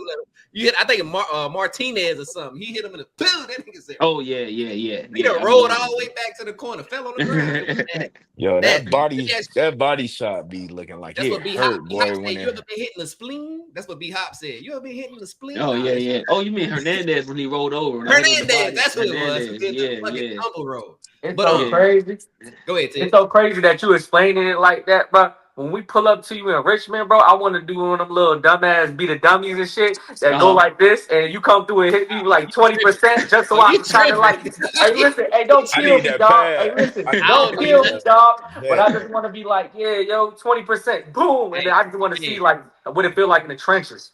Okay, I what I got you. say, Danny, don't do it to me. I don't want no smoke. I gotta have that pad on like that dude that Yeah, be yeah, letting Mike I'm gonna have the Tyson hit little him. the little package, The- the whole bodysuit, John. I'm not going in there Can just I a wear my t-shirt tens and or do I have to nah, do bare hands? huh? You think can he wear? Can he? Can I wear my 10 ounces or do I have to do bare hands? Oh, you definitely putting gloves on, brother. He's saying it's gonna be worse with the gloves, It's ain't gonna be it? worse Yeah. with the gloves, You want That's 10 what ounces Danny. or 16 ounces? Let me know what ounce you want. man. He want Hey, listen, 20. listen. I just want to be able to, because we covering a lot of boxing, and it's so crazy because we went from a heavyweight and then we went to you with a super middleweight and things of that nature. So, like I said, I've never been in the trenches in regards to boxing, but like I said, when I see somebody just get dropped off a body shot. Oh I'm not yeah. saying that I don't sleep on it, but like I'm kind of like, damn, He don't bro. believe, man. He don't believe. Hit his Man, ass, don't man. lie. But Them listen, body hey, look, shots, I only Yeah, said biting and 20%, shit. man. I only them said body shots mean 20%. hit his ass. that's all I might need to give you is 20. Ain't no 20. Yeah, He a yeah. nigga 80. Give But him 80, man. He fuck that Man, 20. we Give had hey, him to that listen, pick hold extra. on, Ted. We bro. The had to difference, pick Ted man. You ass move up off the Vidal hit me. I curb. was like, that was the first one I can admit. I was Yeah. almost about to take a knee. I never Who almost was it? took a Who knee was in it a that hit you, Who fight. man? was it? Who was it? Vidal. Okay. When Vidal hit me with the body, and it wasn't so much him hitting me one time. If you look at that fight, I blocked that punch probably like for 4 rounds. I kept blocking. But the one time I leaned over and I left it open and he hit it clean, my whole body like balled up, and I was like, "Oh my fucking god, back up!" Hey, but that's what's crazy about it, because lie, in my mind in that moment it froze. It was like, bro, I could take a knee on this, but I was like, nope. What? I told myself, don't do it. What do it feel like your body just like, what does that feel like, man? Hey, look, I'm gonna tell you, nobody really hit me that precise. Yeah. And his power was okay because he was a young guy. I would say he was strong, but he wasn't strong to the point of I was feared. It was kind of like, okay, he got some thump behind his shots, but I never like panic with power because I've been fighting grown people for a long time, and I feel like I'm strong. So even though he's strong, I feel like my power is good as well. But the way he was throwing it, and it was like, okay, he got a little pop to it, but the way it hit me, it kind of like it was a delay. I knew it happened, but everything kind of crashed. It started crashing in on that spot. Body was like, alert. We just said, listen to your body. alert. That shit was like getting kicked in the nuts, man. It was crazy. Like, fuck. There you go, like getting kicked in the nuts. That's a fact. Because the dude, when you hit old boy, what was it, Hernandez? You was 182. Yeah. You fought him a little heavier when you hit him. I remember that is a story. Like I'm giving you all the stories behind, because me coming from the Charlos camp, and I was working with Jamel for Canelo. So the Canelo fight just happened. I had a choice to go back home and train for 2 weeks or go to Vegas. So I chose Vegas. This is Canelo, this is Charlo, and I said, I'm not going to pass that up. And of course, I got to focus on my career, but I wanted to, this was something I couldn't have never, missed out on. I assisted him helping with Canelo all these weeks, and then going to the last 2 weeks to go up there, I said, yeah, I'll go up there and watch for the last. And I wasn't on weight yet. I was probably 190 something, and I came back trying to push, and I did it too late, and I almost, could have hurt myself. I did the best I could, and I didn't make the weight, but I chucked that up to not respecting the sport as good as I should have, but it was me taking a gamble on trying to, be a part of the moment of history and seeing that for myself, because I never got to be part of a championship camp like that. When I look up in this gym and I see him and Canelo on the poster, I'm like, damn, I'm really helping him prepare for Canelo. I grew up watching Floyd. Crazy. I grew up watching Roy Jones. So to me, it meant a lot for my first introduction. And they probably never knew that for how it was affecting me. But then, I seen that as a big opportunity. So I chose that, and I came back, and I didn't make the 175 we supposed to make. But I was like, should I try? I came in 182. That was the best I could. I was upset. Still let you fight it? Or was it a fine? Was it a fine or something? Yeah, it was fine. They gave him a little extra for it, but it was worth it on his end and my end, because health wise, I did the best I could. My brother's like, yeah, that's it. I ain't had much left at that point, because I spent a lot trying to push in 2 weeks, and that was the best. I was like, hey, I took my embarrassment on it. I swallowed my pill. I'm good on the scale. It is what it is. That's fair. Yeah. I ain't mad at it. Hey, I got 3 more questions. Y'all got anything? I got one question, but you go ahead though. Yeah, you go. Listen, man, you want me to go? Okay. All right. First question. Who are your top 5 pound for pound boxers right now in the game? Not you. You can't count yourself. If you had to get 5, I'm trying to get top 5, man. They gotta put my name in there. Hey, I ain't mad at it. I want you to be. Shit, I'm rooting for you, goddamn it. I'm on your side. Appreciate it. Yeah. But yeah, top 5 people right that you now? in the game right now. What? No matter what weight class, no matter. Because I'm gonna start with number 1 to me. Right now, it would have to be Usyk.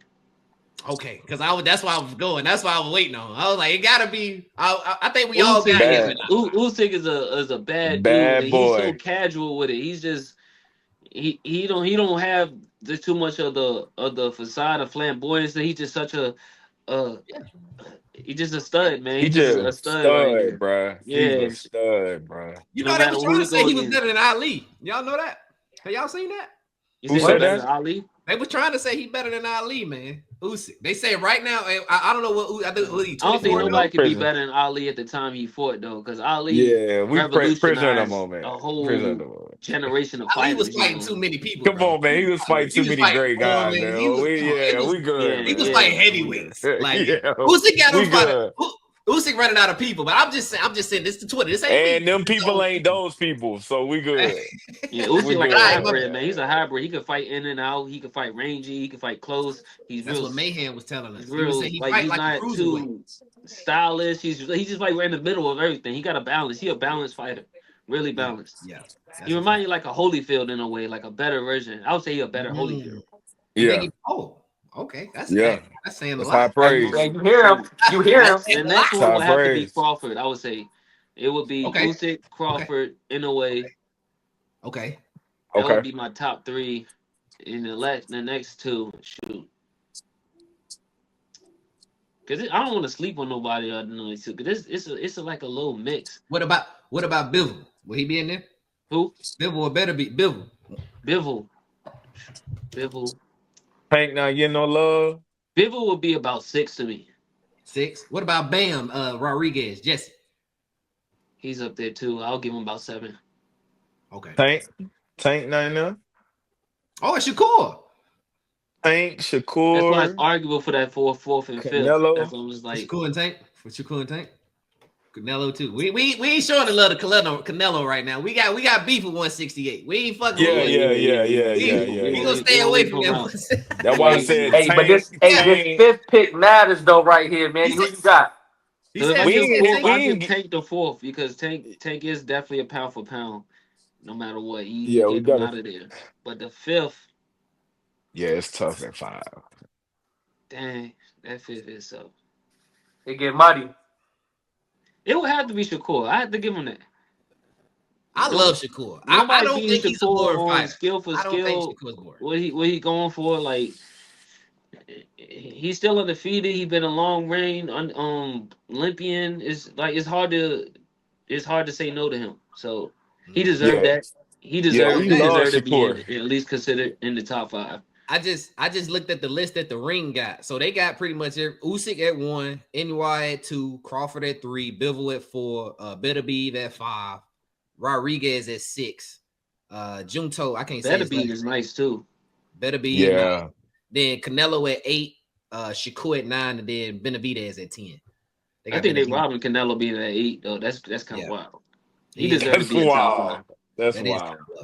He deserved to be a top 5. I mean, dude been fighting champions since he fought Laura, Floyd, Trout, like 65. He's 65 fights. He only lost 2 of them. He lost to Floyd and Bivol, bro. Like I'm gonna say this if that's the people that you lost to, that I feel like if me and Canelo get a fight, it will be the reincarnation of Chavez versus Mildred Taylor. That would be us, me and Canelo. That's what you think that would look like? Fire. That's how it's gonna look like. He will have over 70-some fights, and I'm gonna be that guy putting combinations on his guys. Well, since we're talking about it, who you got? Canelo versus Bud. Who gonna win that?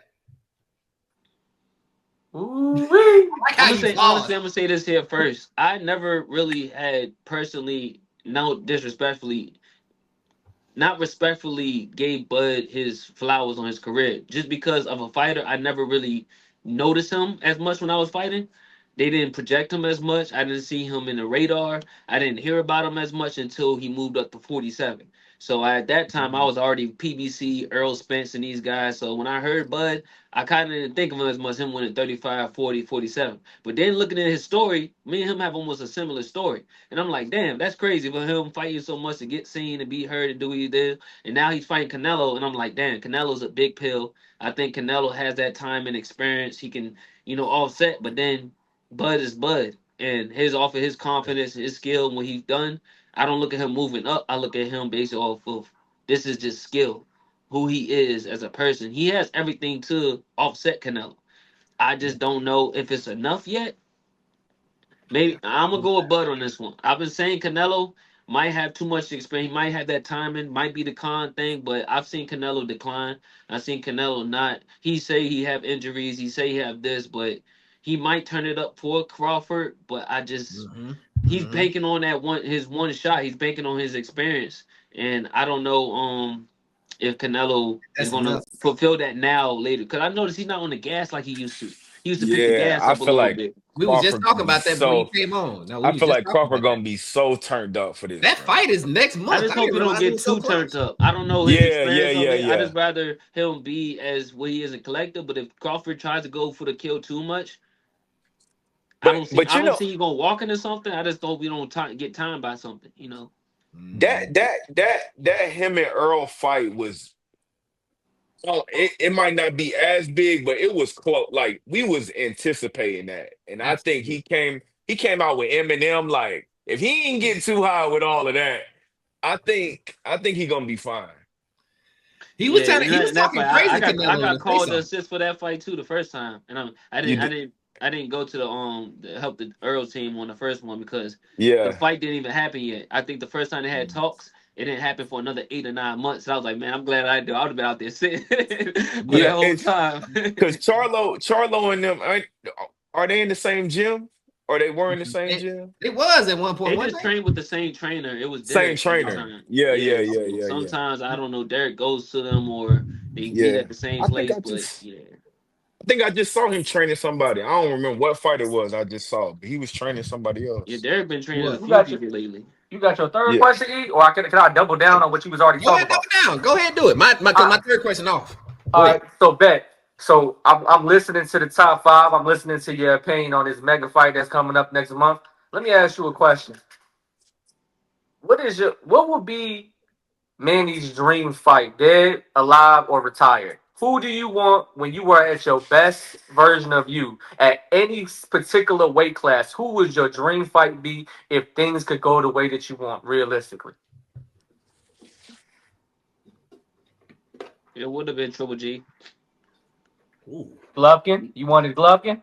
Me and Triple G would have been a great fight. And for a guy who's winning 16 knockouts and for like they don't give him even credit to now. Even with Canelo could have hurt him or drop him, and he was walking through. He arguably won that first fight. I look at Triple G won it, and this me looking at the business of boxing. I feel like a lot of stuff was staged because when he what fight was it when Canelo won and then they had Triple G walk out and they announced the fight and everything? I'm like, this was already kind of preordained for this stuff to Yeah. happen. And I Like think most of like the the wrestlers. Triple G, they was trying to exit him from being in the scene because he was winning a lot. And Yeah. all of a sudden them two draws and he fell out the scene. I said, this dude was 16 straight KOs and the best people couldn't even handle him. And I see why, because he stays in shape, he stays at his weight and he work on his strength. It's hard for people training, coming down 20, 30 pounds and the dude just sitting there. And I feel like that with Damon. I was already in shape and being where I'm at. And I see Damon at the weigh-ins, he didn't look as strong. And I'm like, oh, I'm good. I'm 68. I come from 60. So 68 is like me walking around like this. And I seen that it makes a Yeah. difference. I felt comfortable. I didn't feel weak. And I could see he probably felt weaker as the fight went on. I could see why Triple G was always strong. Triple G don't gain up and blow up like that. He stays compact. He stayed where he's at. And Yeah. he's arguably one of the best middleweights that they don't want to really say. And Canelo was his only loss, I feel like. Yeah. Yeah. So Before so that, now the no. follow up question is: so when you fight Look at prime time Manny, prime time Triple G, who winning? Oh, definitely me for sure, Okay, then that's all I 100%. wanted. I wanted to just check Yeah, your temperature. That's listen, all. he yeah. gonna pick I him think the Easy. only regardless. fight that I would definitely Easy. feel like I'll I would have be the remiss. most challenge would be Damn. Crawford. I feel like me and Crawford would have been a collision course randomly out the blue. When I was noticing looking at the game, I said, this dude came from 40, 47 moving up. Now he at 68 to fight Canelo. I said, what's Nice. the odds of me and him meeting and knowing that I can go down to 54, 60, or 60, 68? It's like, dang, I never would have seen that collision course, but he's one of the best right now. And I'm aiming to be one of the best. And he like somebody who's trying to fight. Who else better to fight than somebody like me? And I'm like, me, a lean Crawford fight, I'm like, the only thing with Mhm. Crawford, that motherfucker in shape. That motherfucker in Facts. shape. That Facts. Like, motherfucker in Facts. shape, man. That He's He come right, motherfucker from in a bro. shape, wrestling. yeah, man. that He would come be from a a chess wrestling match for G only background. 12 lost to rounds. Canelo. I was looking at Triple G. He got a draw versus Canelo and 2 losses. That's it. Everybody else he beat. Bro, He got before he 40, fought, he bro, got he was 45 wins, 42 bro, wins, bro. he was, bro, he That's was crazy. devastating And he before was clean. He Canelo. was Like we was cleaning like, yo, he Ricardo. He was cleaning cleaning these Dominique up. Wade. He was cleaning He all was the people that knocking had names. everybody out. Curtis Yeah, Stevens. It was like everybody who was potentially somebody that can give him a rumble. It was like, damn, he really just walking through he out here beating ass. That's a fact. He out here beating ass. But hey, so look, I ain't gonna lie, I had 2 more questions. I said 1 more, I got 2 more. Would you talking about would you go back down to 160 and fight like a Eubanks Jr.? Because I know he got one of those. What is it? UBO? I think he got an IBO or something. Intercontinental belt. Something like me and Eubank should have fought when he fought Korboff after I fought Korboff. You know, when I fought Korboff, they gave us a draw, and then Korboff went on to fight Ellis and Eubank, and then he hurt his ankle and his shoulder, and he didn't fight anymore. And I'm like, well, if he fight Eubank after that, why me and him can't run? You know what I'm saying? Yeah. And it just seems like some of these names don't cross my path. It's like they knew I just went through them, but they go the opposite direction. That's why I never understood. So you would go back down to 160 because it's a lot of, don't get me wrong, there's a lot of good talent in 160, but there's not a lot of big names in 160. The only other guy I can see is Mosley Jr. and Eubanks Jr. is only names that I really called you Mosley out recently. I just said I'll call him out in the DC Mike interview. So Mosley Jr. would be a good one. Like I'm looking for good names, good people that can really fight. Not saying these other opponents not there, but I'd rather go for the challenge. I don't feel like a lot of fighters really want the real challenge. I really honor that. I honor myself. Competing against the best and showing my skills. I came grown from 12 years old watching the best and seeing Floyd and Roy Jones and Joe Frazier and Ali. So these are winning caliber fighters. I want to be amongst them same type, you know what I'm saying? Even though my career detoured and my manager and stuff at the time, I just feel like they wasn't focused on my goal as a fighter. And that's what I wanted to do. You know, and that's what the business side, they kind of take you which way they want to take you versus the way the fighter wants. So I honor myself fighting the best, and I'd rather fight the best. So in 160, if it doesn't drain me too much or push it, we can get a perfect fight where we can say, hey, we got this time, we're gonna do this. I would love to do that with Laura or Mosley. I feel Laura is the only credible name down there that's big right now. Yeah, facts, man. Facts. Well, that's why I was looking at it. Carlos Adames too. I like him too. He talking about Shiraz. He'll fight out. I'll fight him. Carlos Adames. Dude, I like that. All right, man. We got to get it. We got to make one of these happen, man. I keep saying last question. I'm ready to watch you fight. I can't wait. I'm excited. I'm excited to root for you, dog. I can't lie to you. So yeah, but my last question for real on boxing, at least on boxing. Yeah. How do you feel about Jake Paul entering the boxing space? Do you feel? I know he get a lot of mixed reviews with guys who are just like, I hate to say from the mud, but like who are really of the essence of boxing. But do you think him coming in is a good or a bad thing for boxing? How you feel about that?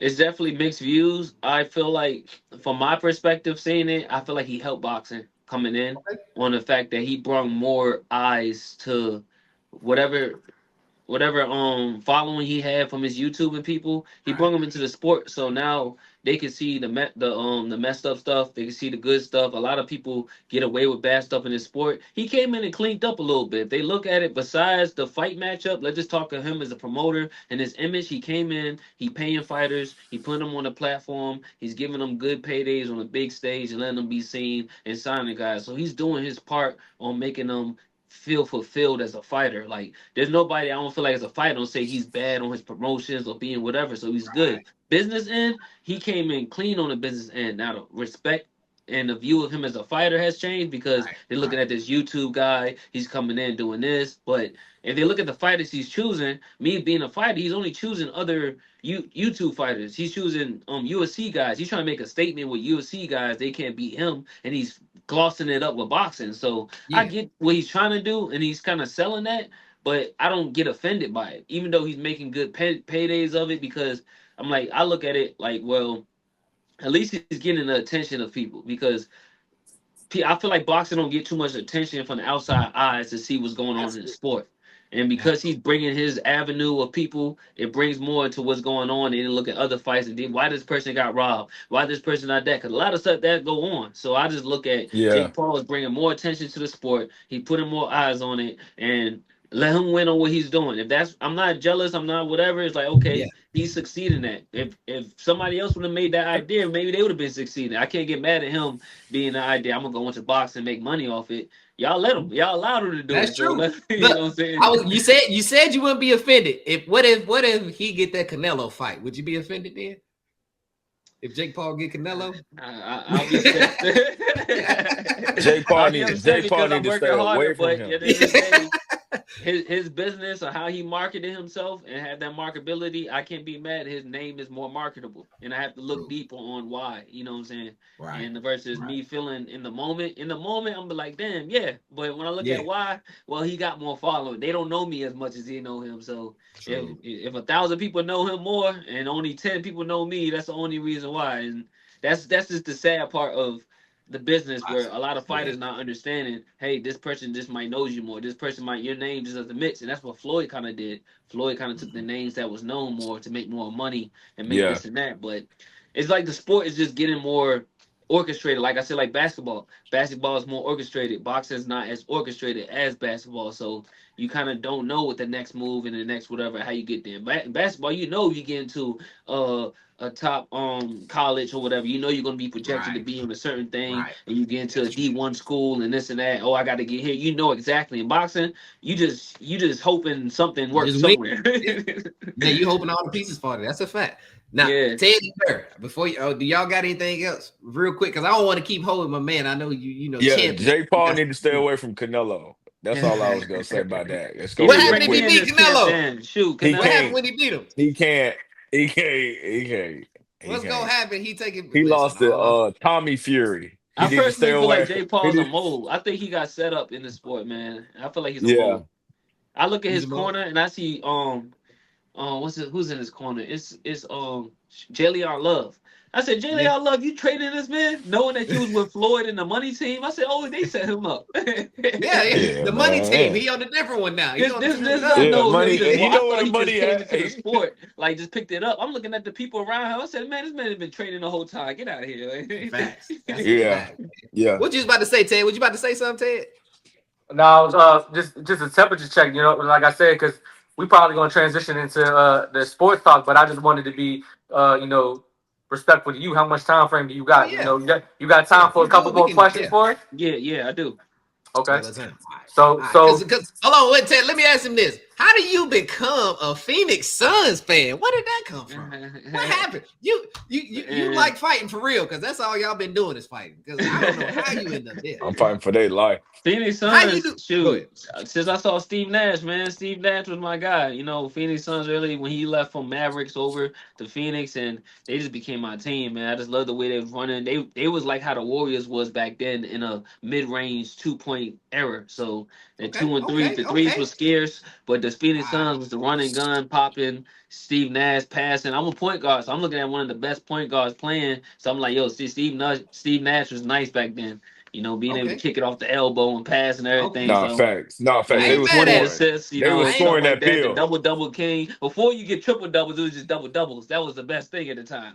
That's a fact. Yeah. Listen, you got me off your back quick because I had a lot to say about the Sun. I thought you were going to bring up Devin Booker. Garbage. And let me not say. I'm sorry. Go ahead. I ain't gonna lie. Watch him out. Devin Booker brought me back when he started driving. I said, man, this guy Booker is legit. Book's cold. Book is cold. I'm done. Y'all go. Y'all got it. I'm done. Book cold. But I can see how you could. I can see how he could. That Steve Nash, Quinn Richardson, Joe Johnson, Sean Marion, Mario Barbosa. That was they was fired. There was only a couple names before I got upset about it. It was only a couple Grant names Hill that too, I was Boys okay. even though we had to hurt Grant Hill. Little Penny Hardaway. Penny played for a second. Injured Penny Hardaway. He said Grant Hill. I threw in Penny. Who you say, Manny? On Jason Richardson, he was underrated. Jason Richardson was tough. He was like J.R. Smith before J.R. Smith. He could shoot threes, he could dunk, he could do everything. I think he's so now, now it's just now it's just Devin Booker trying to save the Suns now. But I felt bad. I felt good when KD came in and Bill, but I felt bad because at first Bill, I felt like Booker was gonna get hurt because he kept carrying the team. I said he don't got no help. He can't keep playing 82 games by himself, putting up 40, 30, 40, 50. I said now you're gonna get injured. And then he got some assistants. I said okay, they're gonna run. Then he got to the championship with Chris Paul and lost. I'm like. I get all this help and lose. He light skinned. You forgot he was light skinned. That's the part. Light skinned. That's your fault. You got to remember that. If he thought Brad Bill was about to come in and help. No, he said he's about Chris Paul. Bradley Bill I feel like they trying to make him a point guard and a feeling. They didn't know how I don't think Bradley Bill knew his place on that. It was a bad fit. It's a bad fit. You're right. It's a bad fit. Bradley Bill. They try to make him their primary defender. They should not be on the same squad. Bradley He Beal shouldn't and be their Devin primary. Booker. Right. That was all. I don't And know of what's course you going got on. old KD in there, Cause man. nobody Y'all gonna know listen. not to shoot. Then somebody Oh, got to be a Dwayne Wade. Somebody got to Yo, pass and stop. just lay back. You Yo, know. stop nah, he sending right shots, though, DJ. Y'all man. He keep right, All man. right. What am Yeah, I me and E saying? off. Hey, What listen, I say? listen. I'm about Me to and bring. E off I'm about to KD. bring a little bit of structure back to this conversation because he out there dissing KD. He out there dissing Book. Hey, listen, Manny. I want to give you a little Go bit of ahead. Go homework on ahead. this dude, bro. He's a Donovan Mitchell fan and he's an avid KD hater. So let me Me? bring it back to you real quick. A Hey, Donovan listen, Mitchell fan is No, crazy. he don't. No, he don't. No, he's not I'm, Me? Donovan. I'm a bro. Trey Young You fan. don't like I'm a Book. Trey Young fan, Manny. I'm a Trey He Young like fan. he I like the like Trey Atlanta Young. Trey Hawks, Young and he nice. talking to you about the Suns. It's crazy. Yeah, it is crazy. Hey, I'm not.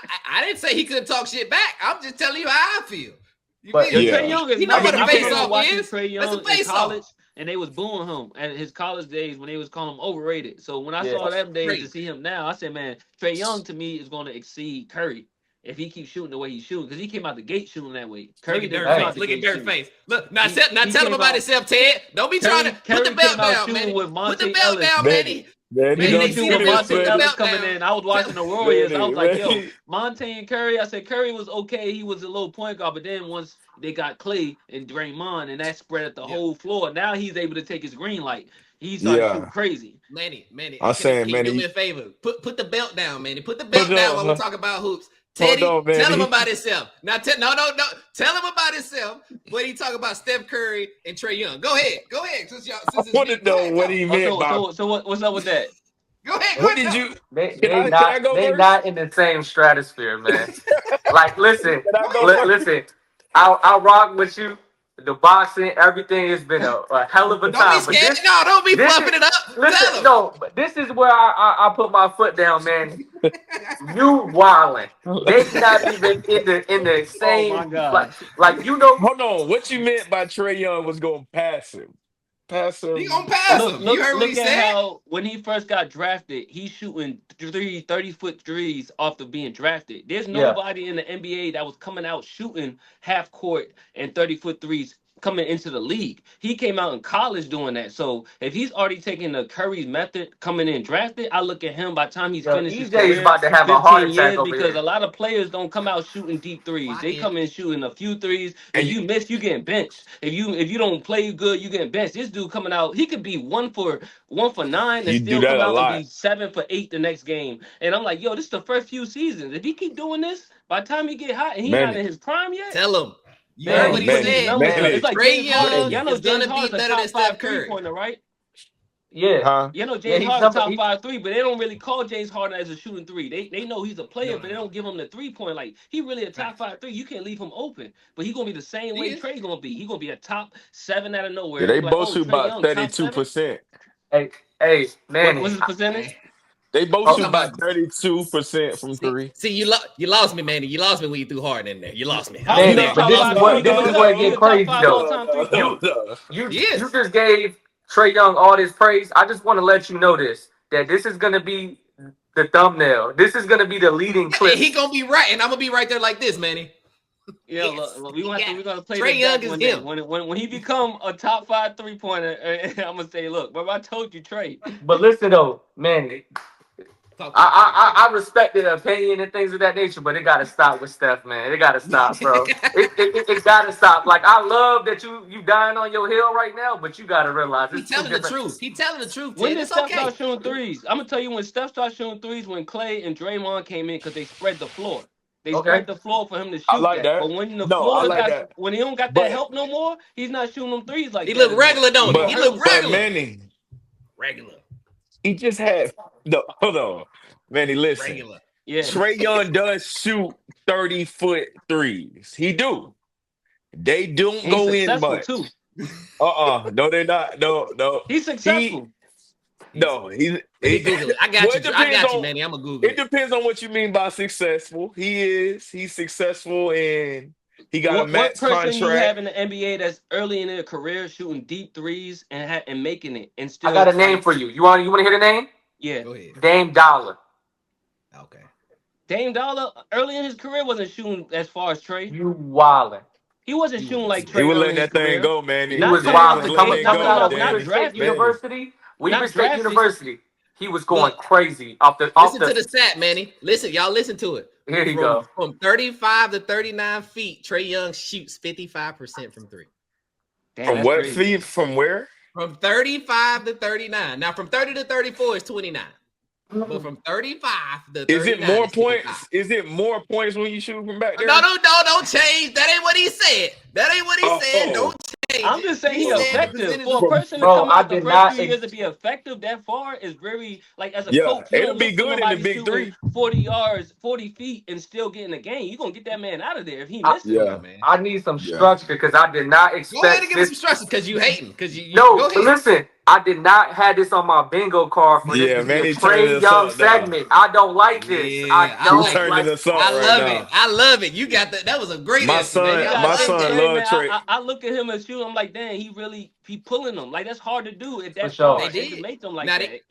they did. Y'all know they talking about trading Trae Young to the Bucks. They trying to get him out there with Giannis. That's why the what's my team, y'all? The Hawks. The Hawks haven't signed Trae Young to an And extension he'll yet. go around and give you 10 or 15 assists. That's the crazy He, part. no, Hold that's So his listen, power. that's what you That's should have his opened You up superpower. your telling me Trey segment and with. Manny? I'm That's sorry, his Trey and superpower. Giannis Because you're a will be point good. guard. He's supposed to assist, but the point guards now don't even care about it. So it's all Fact. No, about that's his shooting now. superpower there, Manny. That's his superpower. Yeah. He can pass his ass off. He's an How y'all like amazing that? How y'all playmaker. like Trey and Giannis? How y'all like Trey and Giannis? You think that'll work out there? He too I don't small. think it's what do gonna you work mean out by there. I work? actually liked him with Dame. I think Dame was a good pick, but I don't think they Yeah. played the right. I don't think they played this right system around each other. I don't I think ain't it'll be too much that's- different from him and Dame. I mean, it'll be a Really? little bit different. I If they would mean, have done more of a pick and roll with Dame, I felt like would have Trey helped. passed better, but I mean, But besides Giannis, who we gonna pass it to? If you bring somebody else in there that's like a medium piece that could actually help them as a supporting him cast and member and be like a They little got bit one. under an all-star. What? Who?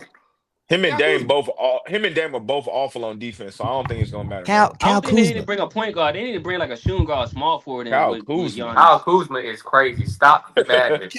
Kyle Kuzma, Kyle, bro. Let me pull listen, up this Kyle Bucks. Kuzma don't. Hey, listen, Kyle Kuzma don't want to do nothing but look They light too, skinned on man. Instagram That's with it. his shorty. AJ Hey, Green man. is tough. So Bobby it's Portis gonna is be out there. Bro, it's gonna yo, be stop. Trey Hey, Young, Manny. Giannis, and Kyle Kuzma. Bro, Manny, I'm about to bring some structure back in Yeah, the 4 or 5 conversation seed. because this is 4 or getting 5 out of seed. Go hand. ahead, Ted. Go ahead, ask the question, Ted. Because I asked 4 or all 5 my seed. guests this question. I'm gonna put you on the spot. Who the top 5 NBA players currently right now? Go ahead. Top 5 NBA. Number Yeah. 1, Shea. Okay. Oh my God, Hey, we gonna be I'm best about to friends, lose man. it. Hey, Manny, we I gonna be called best. Shea too. I could tell my nephew. I said Shea gonna be MVP this year, and he's like, "No, Jokic just." I said, "Okay, bet." I said, "Look, he's number 1, and he's the number 1 winning team. And when you're an MVP, you gotta win too. You can't just be an MVP. You gotta Best have a guess winning ever. record, unless This you is have the an best guest appearance undeniable ever. historical stat like Curry and you had Westbrook. Other than that, you have to be having wins. And he had the best winning team, and with him off the court, they wasn't winning. Jokic, you could kind of still win without. They had too many pieces. They had You hurting me. You hurting me. But they go had ahead and more finish your pieces. list. They We had gotta more let pieces than the Shea Thunder. go. If you go Thunder and you go OKC, Thunder and Nuggets by themselves, you take Shea off.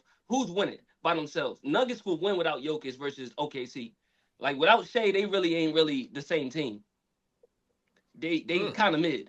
This Manny, your go list, ahead. Manny. Go ahead with your list. This your list, So Manny. You I got said it. Go Shea. ahead. I said Shea, Jokic, Giannis. Okay. Yeah, it get muddy at Need 4 some and names. I 5. got some names. We can throw out some names. Stop the alley-ooping. Don't Relax. We give gotta throw no. out some names. That's some names, man. You ready? Want me to give you some? I give you some. Yeah, I need a Oh, few for the 4 crazy. and 5 because I give you some names. Kev, you got Kevin Durant. You got Jason No. Tatum. You got LeBron James. You got Luka Doncic, Anthony Edwards, Jalen Brunson, Karl Anthony Towns, Steph Curry, J Dub. That's when you start getting a little. Hey, ho. see, I'm not gonna put Tatum up there. I said Tatum. I said Tatum second. I said Jason Tatum. So you got Tatum there, 4. Tatum could be 4th. So you got what- Tatum Okay. at 4. You got Luka Doncic, Jokic, Giannis, Tatum. Jason Tatum, and then you got Donovan Mitchell. No, I gotta put LeBron at 5. It gotta put LeBron. Okay. LeBron still. Yeah. Okay. LeBron could Ain't have mad at still been 1, but because I feel like he laid off the last few years and he just playing off the. He's been doing a lot of publicity. laying off, Manny. Let's been be laying off. fair. I'm gonna be fair, Manny. LeBron James is not close to 1. Okay, I'm giving you 5. He ain't close to 1. I ain't gonna lie, he is top 2. He's like top 2, top 3 though. No, he ain't no top. He ain't even top 2 You on mean this. all No, he is top 2 time? on You're this saying team. all time right now, like man. right You're not now talking in the about right NBA, now. because you think about it, he shouldn't even be competing. The fact that he's able to Okay, so compete you giving and put him numbers grace points though. You giving him glory points. We ain't giving out. We I giving mean, out who He better played than hard, better though. than Luka. If he go he hard, he kind was of injured. He competing. can't play hard like he did on Miami days. If he do that, he out I'm the not mad league. at that. Yeah, no, that's a fact. He got to play 60 games. Look at Ted face. What you got to say, Ted? You asked the question. How you feel about the list? Talk to him. The fact that you got Shea, Joker, and Giannis, I'm fine with that. Ford, Tatum, I'm fine with that as well. But the fact that he's giving Braun, he's real big on consistency. So, like, you listen to the guy, he's real, like, your resume has to match the career path. Like, you can't have, like, a real big peak for, like, 2-3 seasons and then fall off. He rocked with all the guys that have been consistent since they came into the league, and that's what I'm rocking with. I don't have an issue with your list. I may have an issue with the positioning of 1 and 2 and 3, but at the end of the day, Those are the top 5 guys. those are the top 5 No, it's guys. not. No, it's not. I don't Braun think is Bron. not. Who you Braun got there, Dirk? What you got to say, Dirk? I'm Bron sorry, is man. always Who in the replacing top him? 5, man. Manny, Bron listen. can't be denied in top 5 to me. I think I'm a diehard Laker fan. Mm-hmm. Braun isn't better than Luka at this point. Oh, that's wild. That's wild. You think He's that's just wild? not. He's not. That's wild. He's not. He's not. That's wild. Manny just You know what's not. crazy? You know what's Because crazy, Luka man? just came to the league, came with LeBron at the end of that season, right? And Luka can't carry the team the way LeBron could carry the team. Luka Man, I can can't slow let the you do game that. down and take over and know positioners and know how to use this one-on-one. And like Luka's good on clutching, but he's not consistently clutching. Like LeBron's consistent on end game. He's consistent on finishing. He's consistent on Manny, Luka just took the Mavericks to the finals, man. They was just in the finals, man. How many times? How long Luka been there? He young, man. He young. He still we got a gonna use lot the left young in the card? tank. LeBron was young too. Five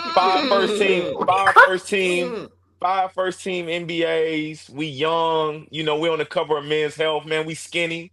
We ready to go, man. He's not taking over though. We're You think walking about it, 30, Luka's not 8, taking over 8. to win, get 4 games straight, 5 games straight. He might have 2 or 3, barely 3. We can't make it to the finals and not be putting together no good games, man. We was just in the finals. In 2020? Luka was just in the finals. Oh, last season, yeah, 2024. That's a fact. He was just in there. He was just there. Was he? Who he played with? When he was on the Mavericks. They played against the Celtics in the championship. Oh yeah, he got busted. He got busted. They did. No. They did get busted too.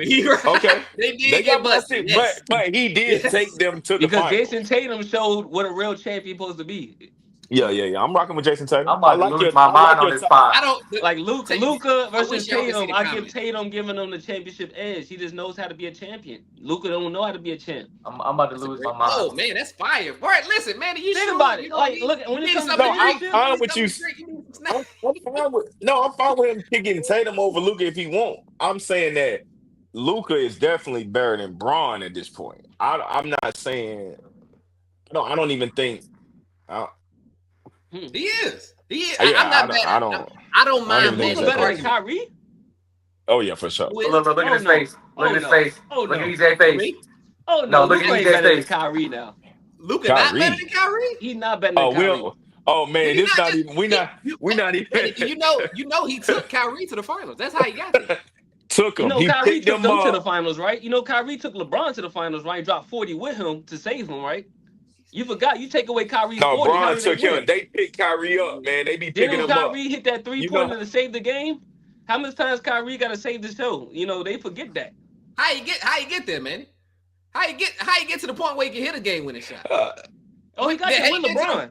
But he carried his half. He carried his half. That I'm not mad. Now that's a different statement. I ain't mad at that. That's a different. When you have a baby and you strap them on your chest and they be dangling. Braun and Luka strapped. They be strapping Kyrie. With the 2 people with that shit. What that do with the light skin dude? I can't think about it. It's an old school. Yeah. With you talking about with the Wayans? Is that no? He talking about what's the movie with the white dude? Austin Powers. Goldfinger, Austin Powers, Yeah, Goldfinger. yeah. So Kyrie That is was the LeBron little and guy. Kyrie right there. You know what I'm Kyrie's saying? the little guy. He's a I'm B. fine. As long as, He's like you said, August Kyrie is the little one of the best Robins you can have. The best. One of the best. But That's- Kyrie can take a lot of stuff by himself, and I feel like Luka. That's crazy that you Man, say they Luka don't that. doesn't do die on that this every field, man. game. They He don't do die that on every this. game to everybody. I've seen Kyrie go against Don't do everybody this. and be the same. He went against D Rose back then, prime D Rose. He went against Curry, showed against Curry. Whoever it was, Kyrie went straight up against in the game. When Luka does it, he doesn't fulfill all the way. He don't become Luka every game. He's not If that same guy. let me ask you something, Manny. If you got Luka as your number one guy and you just got role guys around him, do you still think you make the playoffs? No, because he did it before. You don't make the playoffs? No. Okay. If you got Kyrie as your number one guy and role players around him, which lottery pick are you getting? Which lottery pick? That's crazy. It's funny. He said the question was Lottery crazy. pick? 1, 2, That's 3. Which ping pong ball you got? I Which mean, you one? ain't even gonna say they're making the playoffs. You ain't gonna No, keep they're not making that. Just well, they did. That's They kinda a got the little extra, lottery. you know what I'm They was saying? picking number one every year when Kyrie was running the show, man. Yo, listen, I was letting y'all get so much I content know. off. I see him over here just like eating them up. It's like, yo, this. Yo. It's crazy, man. You know what's crazy, man? Because he disagree with everything you saying. He just ain't saying it. I don't know why he ain't saying that. It's crazy. Bro, man. No, because I'm just adding. I'm adding on more. I'm gonna keep adding more. Bro, listen. Every single take that you've been standing on, I've been arguing with EJ for the last couple of months about all these topics. That's what make it sick. You haven't wow. you wasn't on my You got my side not on one everything. time. You got my side on everything. Hey, So but listen, Except but, Kyrie. No, you but, wasn't on that but Kyrie. this is where I think that y'all wrong though. I was letting everybody talk. Y'all said that Kyrie was the number one sidekick of all time. I really think it's KD. Ooh, call him. No, a we didn't. sidekick. I didn't agree Was with he number was one he really a sidekick. I sidekick said though? Was great KD a sidekick. sidekick? Who See, team was this it, man? conversation. It was So, KD team. oh, KD ain't never had a Any team. team that KD went on, he was always the number one option. Are you sure? Yeah, they always ran the ball through KD, no matter who They it was. did. So let me They give you an did. example of why I think that there's flaw in what you're saying.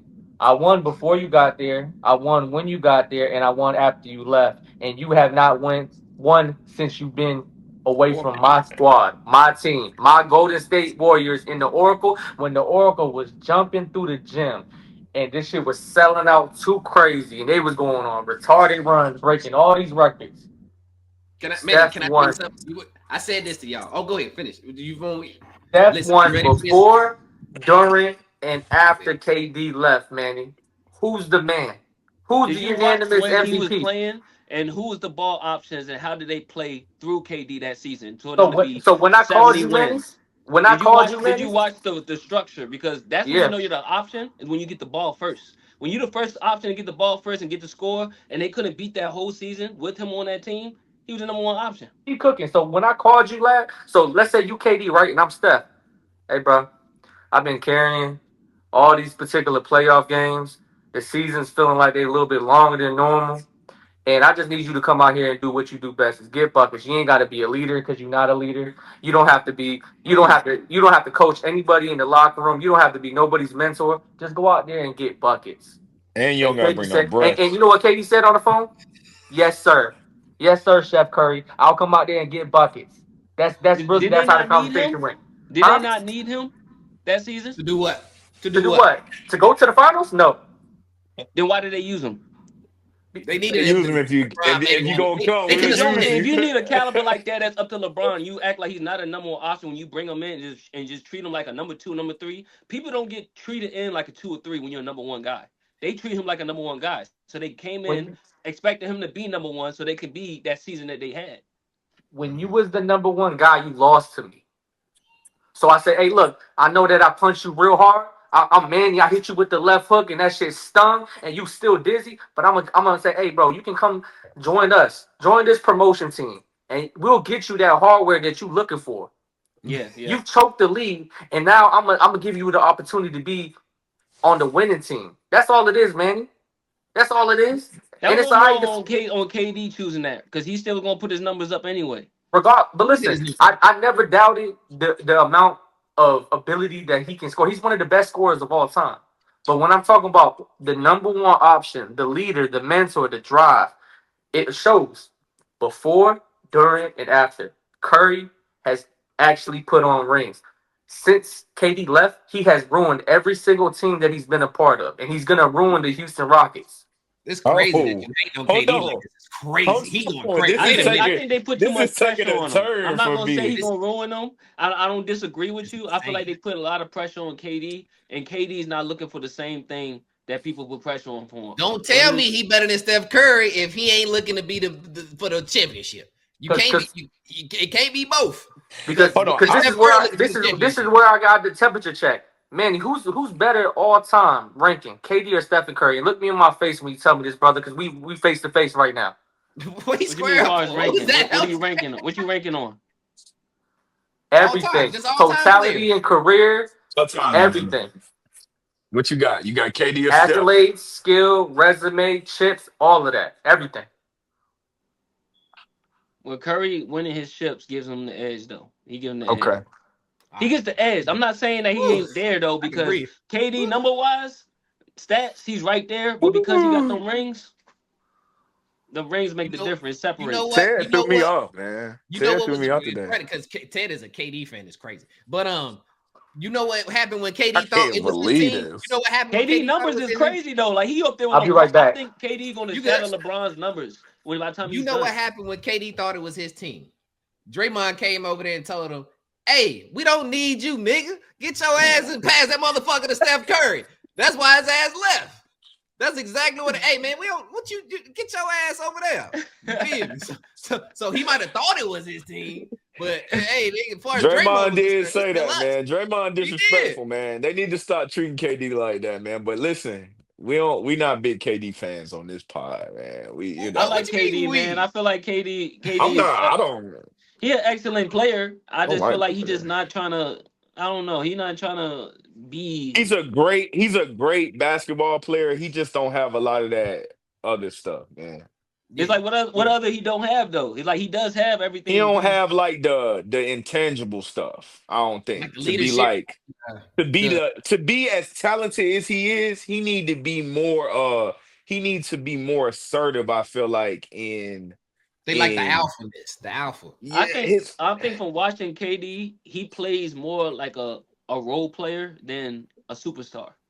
That's what he makes superstar numbers, which is crazy. He's a superstar talent. You said he's a superstar talent. But he played like a role player. Like you would think him and James Harden switch. If KD was a 6-man and James was a starter, that's how I feel like they both switch roles. Yeah. Because he don't like that pressure. He don't like being number one, but he's number one. It's weird. It's like that's what I'm saying. Nobody with that much talent would ever get beat by a team and be like, "Yo, I'm about to go." I'm run that back, bro. Like, he like that. I want to see y'all. I want to see y'all. We was just up 3-1. I'm not coming to play with y'all, bro. Like that don't even. That don't even.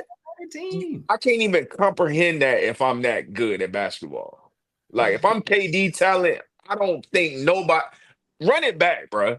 I'm not coming to play with y'all, nigga. Y'all can't do nothing with me. That's what I would be saying. And his running mate, Russell Westbrook, is definitely saying that. So it's bad because the era of basketball now changed. Because I have these arguments with my nephew and speak about how LeBron was early on in career versus now because he had to go against the Kobe's and everybody before, and he wasn't living up to the hype of like KD. He wasn't living up to being that guy to push and take the team for himself. Like LeBron didn't take the last shot. He didn't guard the best player. He wasn't shooting off to his left and stuff. Now LeBron do it all in his new era. But the early era when he was trying to go against the guys with the Spurs and the Kobe's and stuff, he wasn't doing it. But now he does it everything. So it's like I look at it like in that comparison. Yeah. Hey Manny, your camera. He see it. He's going. Oh, he got it. Yeah. But y'all got something else for Manny, man? I ain't got nothing else for him. Nah, this been great. Hey, this has been a pleasure. Right? This been an honor, bro. We appreciate that. Yeah, no problem, man. I appreciate y'all, man. Y'all fun to talk to, man, for sure. Absolutely, yeah, bro. Man. Hey, let me ask you this: are you looking to try to get on that the September card, the Canelo Bud? Yeah. Are you trying to get on Yeah, that one, or you if wait they're till that? able to give me an opponent, somebody we trying to figure out this discussion. Like I said, business of boxing is another thing with the fighters. So I'm willing to fight whatever, but we gotta get the negotiations correctly, and hopefully they can get my name in the mix on that, and hopefully we can get entered into that. But Hey, Okay. whatever Hey, you well, do, man, we supporting it, bro. I'm that's and I tapped in with you, appreciate y'all, man. I'm man. tapped in with you for absolutely. sure. Now you got a new Hey, fan in me for sure. if you do Hey, get thank another you. fight, man, let Ted know so we can promote it. You feel me? We'll post it and do a So whole little who I've been texting? Ted. You been texting Okay, Ted? cool. Okay, I'll text you Yeah. for sure. Yeah, just Yeah. hit us, bro. And we'll Oh, roll it out, bro, because it's fine. Like I said, we rooting for you regardless. I don't give a fuck who it is. yeah. And thank You know you, what I'm saying? man. So I I'm rolling. definitely come back on the show on the podcast. We can talk Yeah, some bro. more, man. Anytime, We can bro. have some more, you know what I'm saying? Straight Oh up. man, we definitely Straight gotta up. talk hoops. We definitely gotta Yeah. talk. We need you back. We Look, need I'm you just back. saying Trey Young, man. I'm just saying Trey. I like Trey, man. My Listen, you kids don't will even love that. understand how much you can come back off of that alone. Hey, You can listen, come, we can Oh listen. just come my back and talk God. trade for me. Hey, Go hold ahead, on. Ted. But nah, We I never just really want to heard kind the of discussion on the trade thing either. We kind of skipped. We went to something Yeah, else. my So. kid's favorite player, Trey Young. So I already, I got a Trey we Young bobblehead downstairs. Hey, That's the look, we, only we one. my I ain't dad got no bum smoke Hawks. for Trey Young right now. I just was Go gonna ahead, say, Ted. What you gonna say? just trying to wrap everybody up, man, and close us out, man. Definitely wanted to kind of give you your flowers throughout your whole particular career, man. You got a lot of accomplishments. Your accolades, basically speak for himself, and then definitely we want to be able to push the narrative and just kind of reevaluate and double down on why we actually here. I wanted to basically get you on this show so you can speak your opinion, break down everything about the state of boxing, talk about your journey and everything that's going on. And we wanted to be able to promote you so you can get so people from other states can get more familiar with you, and not just when it's time for you to be on ESPN, but kind of get a more personable experience for you. So at the end of the day, we would love to have you come back after you get on the next fight and whoop whoever the opponent is. We rooting for you, and we appreciate you and your time, bro, for real. And shout out to Thank you. I Miss D for appreciate you, man. sure. And shout out Oh to yeah, Miss D yeah. one more time, Also, man. too, let me Appreciate give a the. shout out to the Charlos, man, Charlos and Oh yeah. Earl Spence. Because to be honest, you know, my championship run and me showing my pedigree of me being a champion has came from me working from them camps. And during that time was a lot of trial and error and me learning and being able to take what I've learned and come back and see that I've been championship caliber since. So that was my whole thing, and me being, I could say, well, old school fighter, where back in the days when you spar with a champion, you become a champion next. I took the honor in that versus me and Charlo could afford each other, which I did. We did fight. We fought in camp, and nobody understood. Like that sparring session was us fighting, and they didn't get Oh to see yeah. it. But certain people was able to see and see that magic that we put in the work, and that's what made him be as successful he is, and be able for me to come back and have my success. So I look at that being my tutelage and giving back and showing like, hey, I'm gonna become a champion and keep being a champion. If it's not on that level of the Charlos or Earl or Jamel, that's the only reason. That's why I'm becoming champ, because I've been working with them, and I've been Hey, with the hey, tutors and them. I steel took things sharp that and I've steel. seen, That's the I've learned. saying. Yep, still sharp Steel still. sharp and steel. Yeah, so yeah, I fuck with that, man. But all right, but hey, man, I Thank appreciate y'all y'all. time. Man. Y'all like, comment, Yeah, and bro. subscribe. Thank you, man. We'll give you a whole rollout, man, bro. Thank you, brother. Yeah, bro. No Yeah. problem, man. I All right, appreciate y'all. y'all. Let my mom know for sure the love, man. Shout Appreciate Oh out For y'all. yeah, sure. Miss man. D, man. She the We GOAT. coming. We're Yeah. coming to release. All This right, is Yeah, man. for awesome, Appreciate sure. you, man. man.